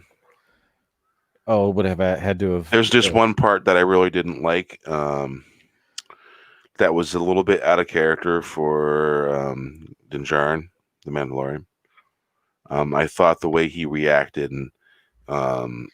in the scene where he was in the cage.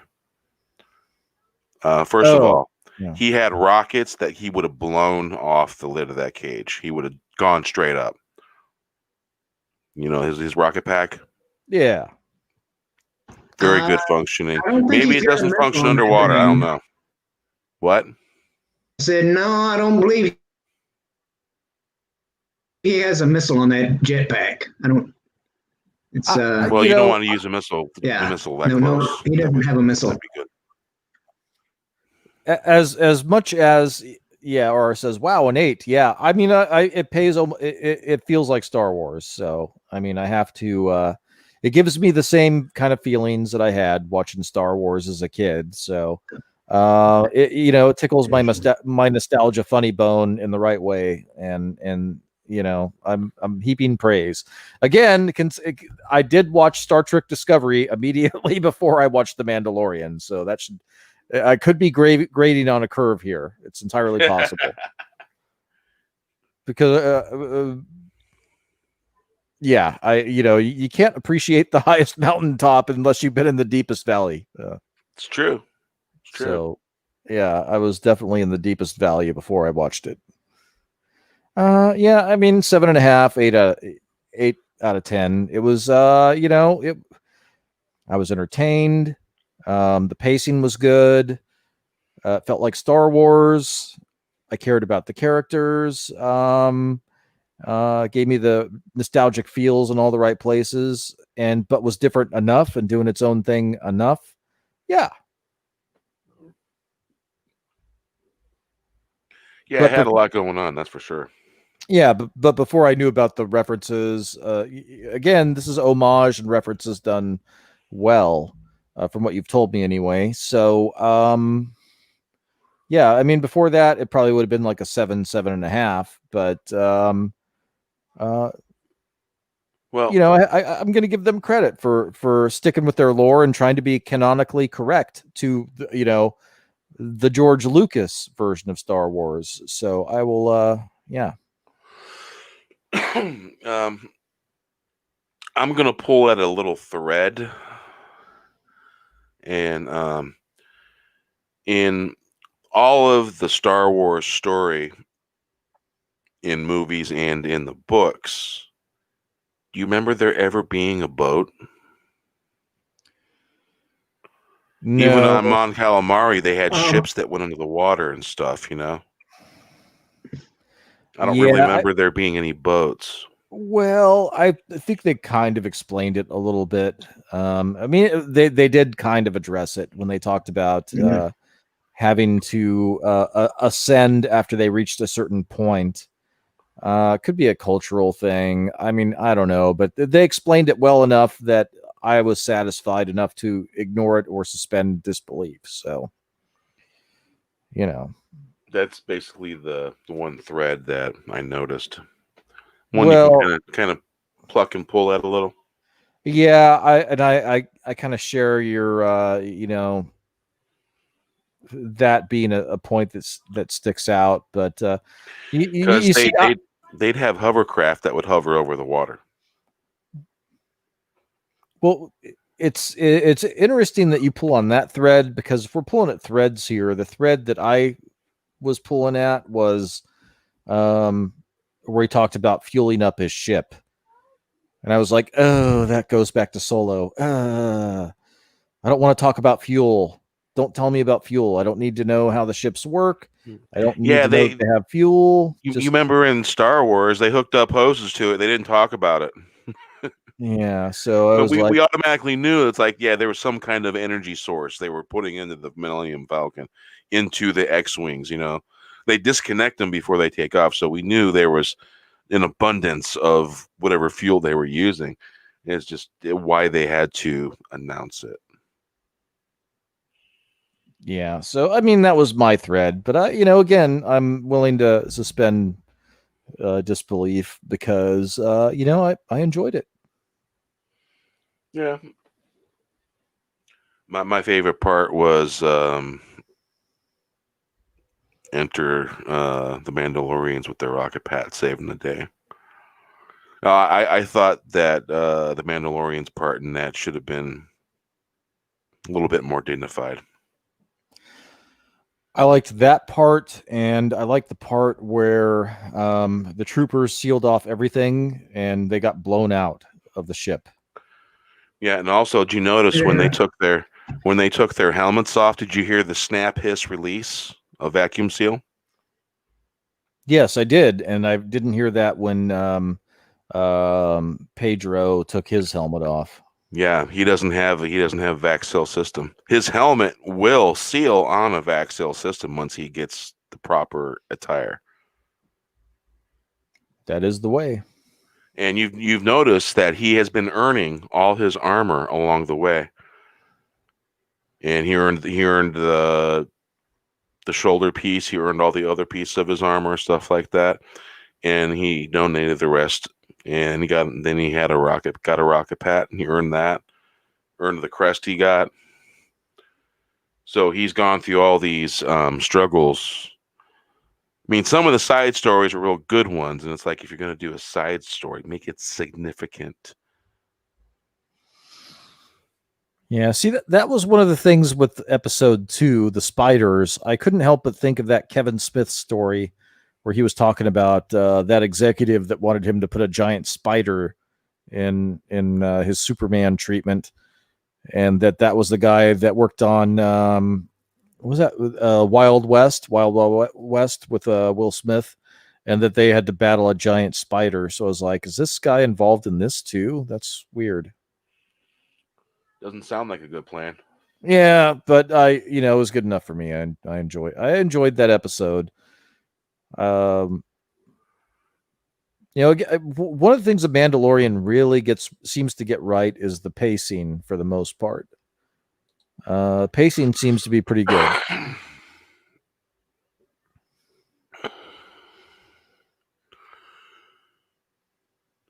So apparently there is, of course, every culture is going to have ships and boats and all that were used. And I'm looking for dates. It's not giving me much on dates.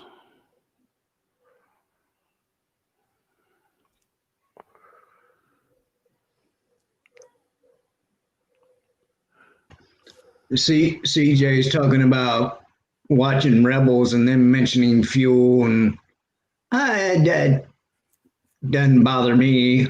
The only issue that I've had with fuel being mentioned was during the chase in freaking TOJ, Right. And they're like, oh, we're all running out of fuel, and it's like, that's because your freaking top commanding official is a freaking idiot in a purple ball gown. Okay. Good night, Bone. You have a great night, man. Thanks for coming by, man. Good night, Bone. Thanks for hanging out. Appreciate you. Yeah. It's like, there's no way in hell that any ship in a military operation like that should be running out of fucking fuel.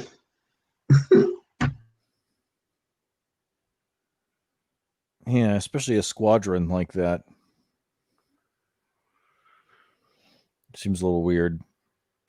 Yeah, CJ, you make a pretty good point there. In the first season, when they showed what to me looked like Death Watch, they didn't call it that, but it looked like Death Watch to me. And they kind of did a little bit.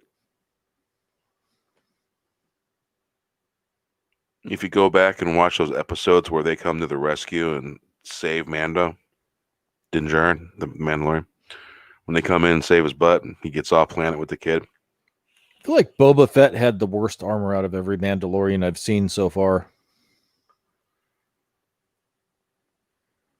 Well, if you remember in some of the EU books, he got his armor updated I wish there were some pictures floating around. I don't ever think I've seen any pictures floating around. There were some covers of the book. It might be on there on some of the covers of the Boba Fett stories in the EU when he was training Jaina Solo. Talk about a contradiction there, man.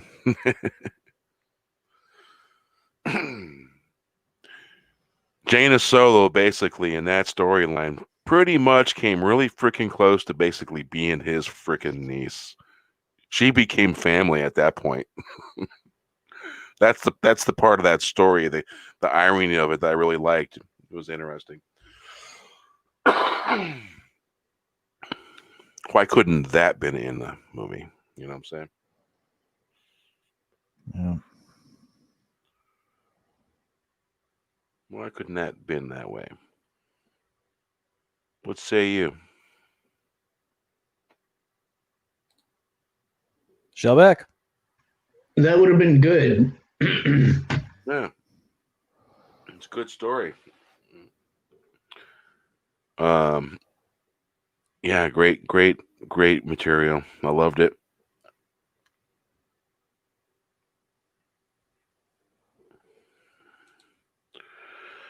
Mandalorian stole the Jodo cast from Legends.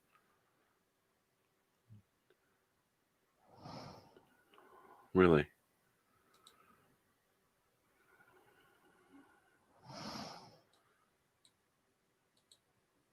You ever hear of that, Wes? Nope. Yeah, just did a quick search. Jodocast armor. Jodocast, no, not armor. Let me see here. There we go.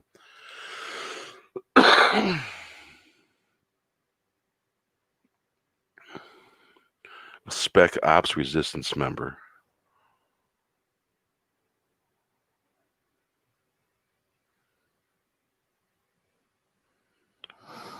Oh, interesting.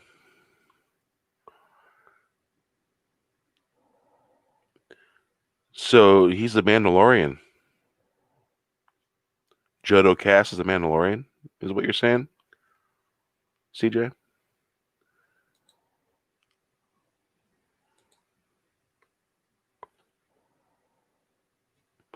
Oh, really? Where was that at? What storyline? Which book or comic? Yeah. Yeah, it doesn't exist, right?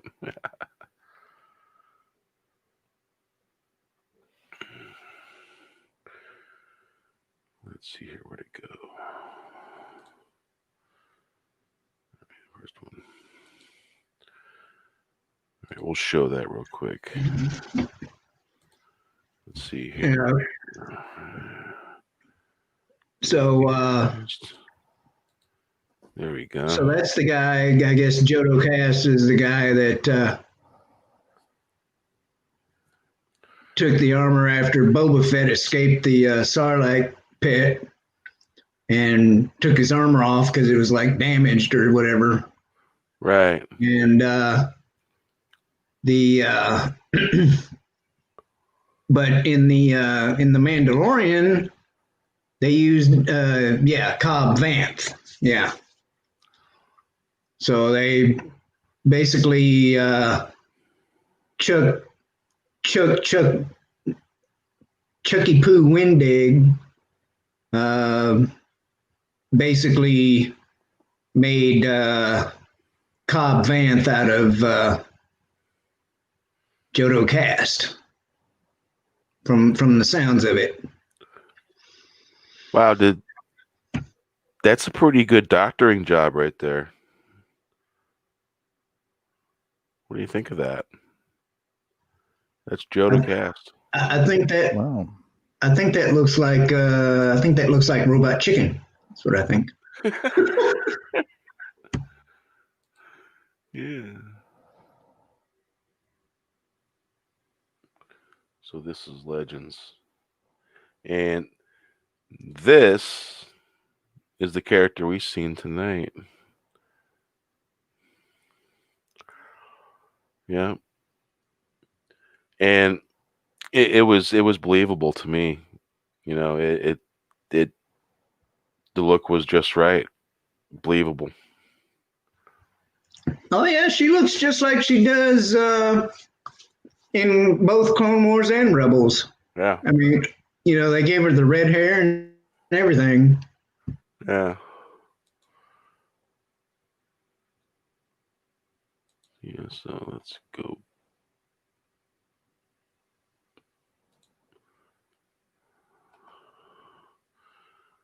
Let's see here. All right. Yeah. I will. You with us, Wes? Yep, still here. All right. Where'd they go? Right there.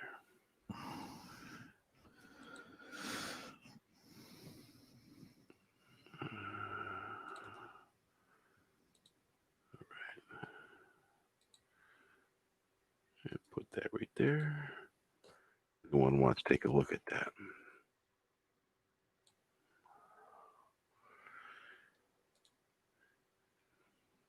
So yeah, we'll go back and turn that off.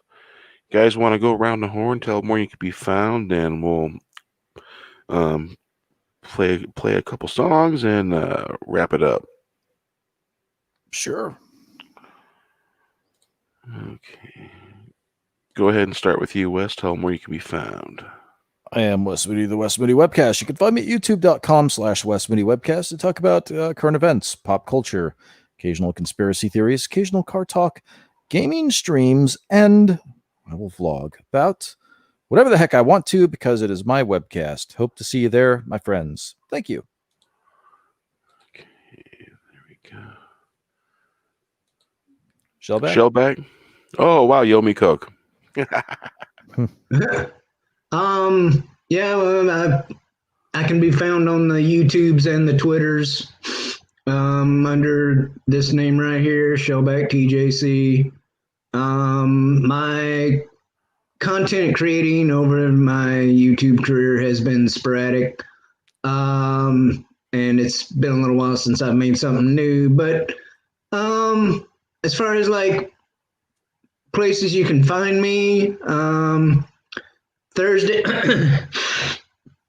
or some occasionally on Mondays and Tuesdays. You know, Wes is nice enough to bring me on to a couple of panels for car talk and trekking on Tuesdays every once in a while. And occasionally here on this channel on Fridays and Saturdays for this show and for the Four Horsemen. But on a regular basis, you can find me on the Latino Slant for X-Files. Every Thursday, now at 9 p.m. Pacific, we watch the X-Files via Discord, and this past Thursday we watched episode 9 of because we started from the beginning from the first season. So next week will be episode 10 of season 1 of X-Files, and it's a good time. We talk about it during the commercial breaks because it is via Hulu or something. So we comment during the commercials, and then after the episode is over, we usually talk about a half hour or so about the whole episode. So if you haven't been there, come by and check it out. Thursday, 9 p.m., Latino Slant.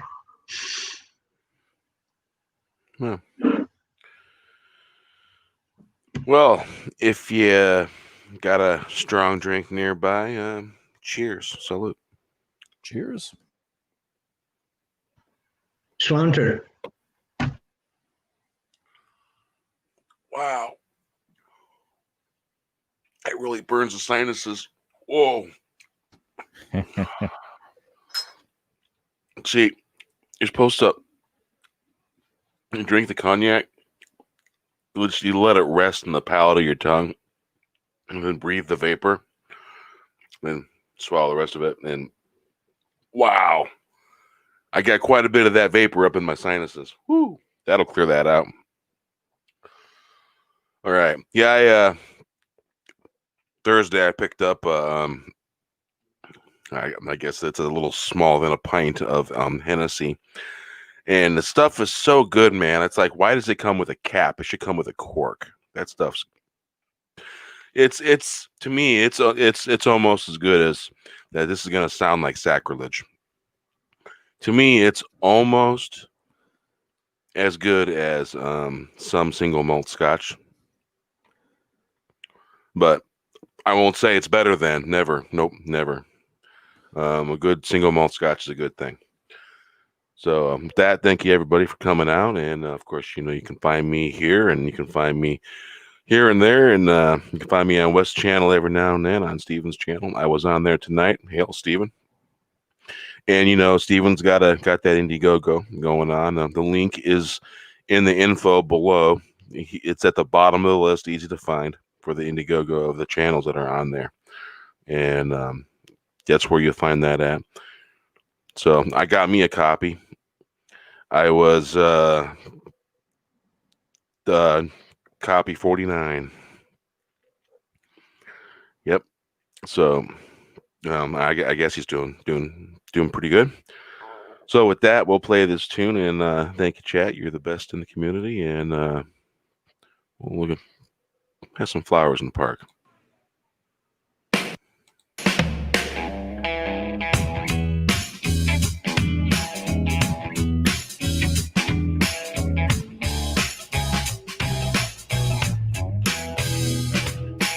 Flowers in the park, singing of better times. Wish it would rain. Just a plain sunset after the mist clears.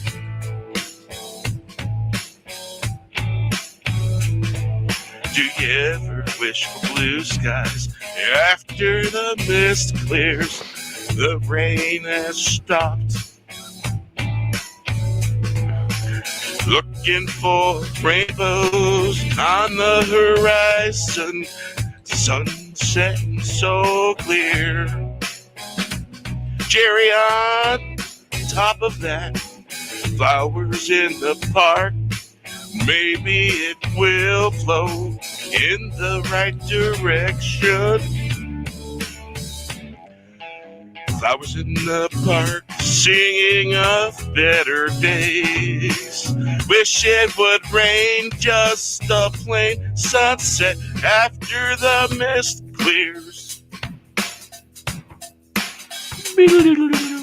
Flowers in the park, singing of better times. Wish it would rain, just a plain sunset after the mist clears. Do you ever wish for blue skies after the mist clears? The rain has stopped. Looking forward for rainbows on the horizon. Sun setting so clear, cherry on top of that. Flowers in the park. Inspirational. Hey. Yep. Dun. Yeah.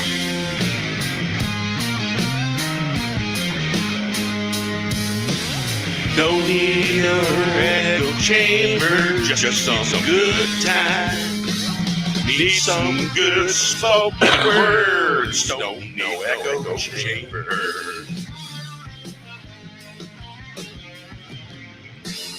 Empty echo chamber, echoing its tea. It's the empty of black goo.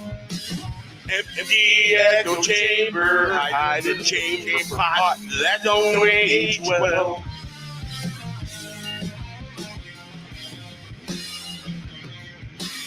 Got fake snakes rolling out the echo chamber. the only harmful giant stepping on everyone's toes.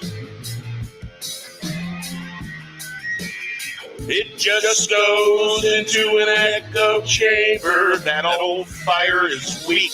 I got fire, talk out the side of your mouth. You speak in fancy ways, but I got your number here. You think you can outfox the fox? You think you can outfox the fox? I got news for you. I see through you. I don't have time for that, no. Time won't run on empty echo chambers.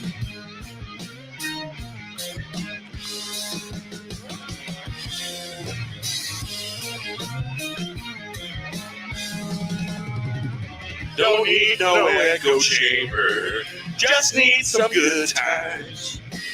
Need some good spoken words. Don't need no echo chamber.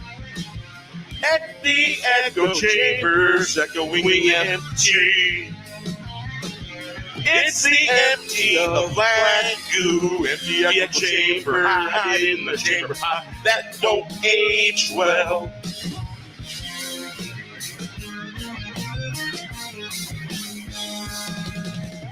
Got fake snakes rolling out of the echo chamber, the only harmful giant stepping on everyone's toes.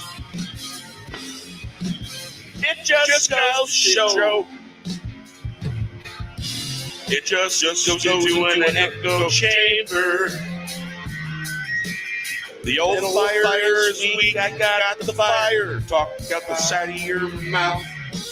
You speak in fancy ways, but I got your number here.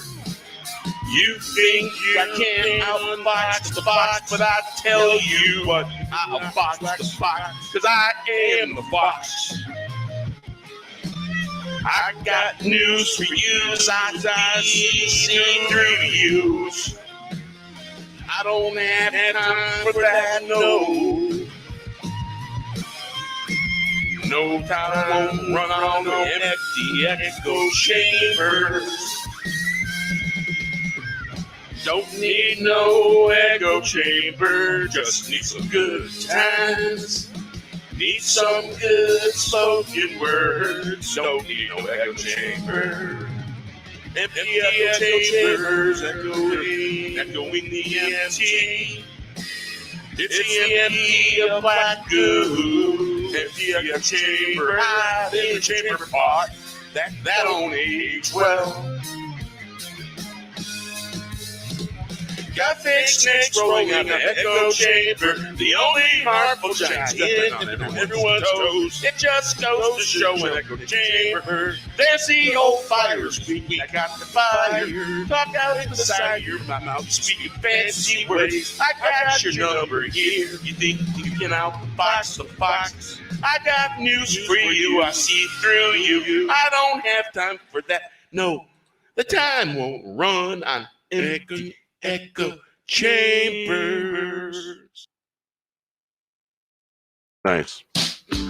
All right, with this, we'll say goodnight, folks. It's been fun. Thanks for coming out and hanging out with us. There's a train chugging into town over Boogie. mountain, hill, and dale. Carries enlightened, moves through time. Notions and potions, collecting stories wherever they may be.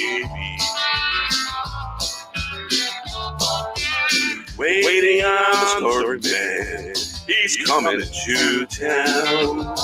You know we're gonna get down. We're not clouding, chugging into town. There's a train chugging into town over mountain, hill, and dale. Carries enlightened, moves through time, oceans and motions, collecting stories wherever they may be. Waiting on the story man, he's coming to town. You know we're gonna get down, we're not clowning, juggling into town. There's a train chugging into town, over mountain, hill, and dale.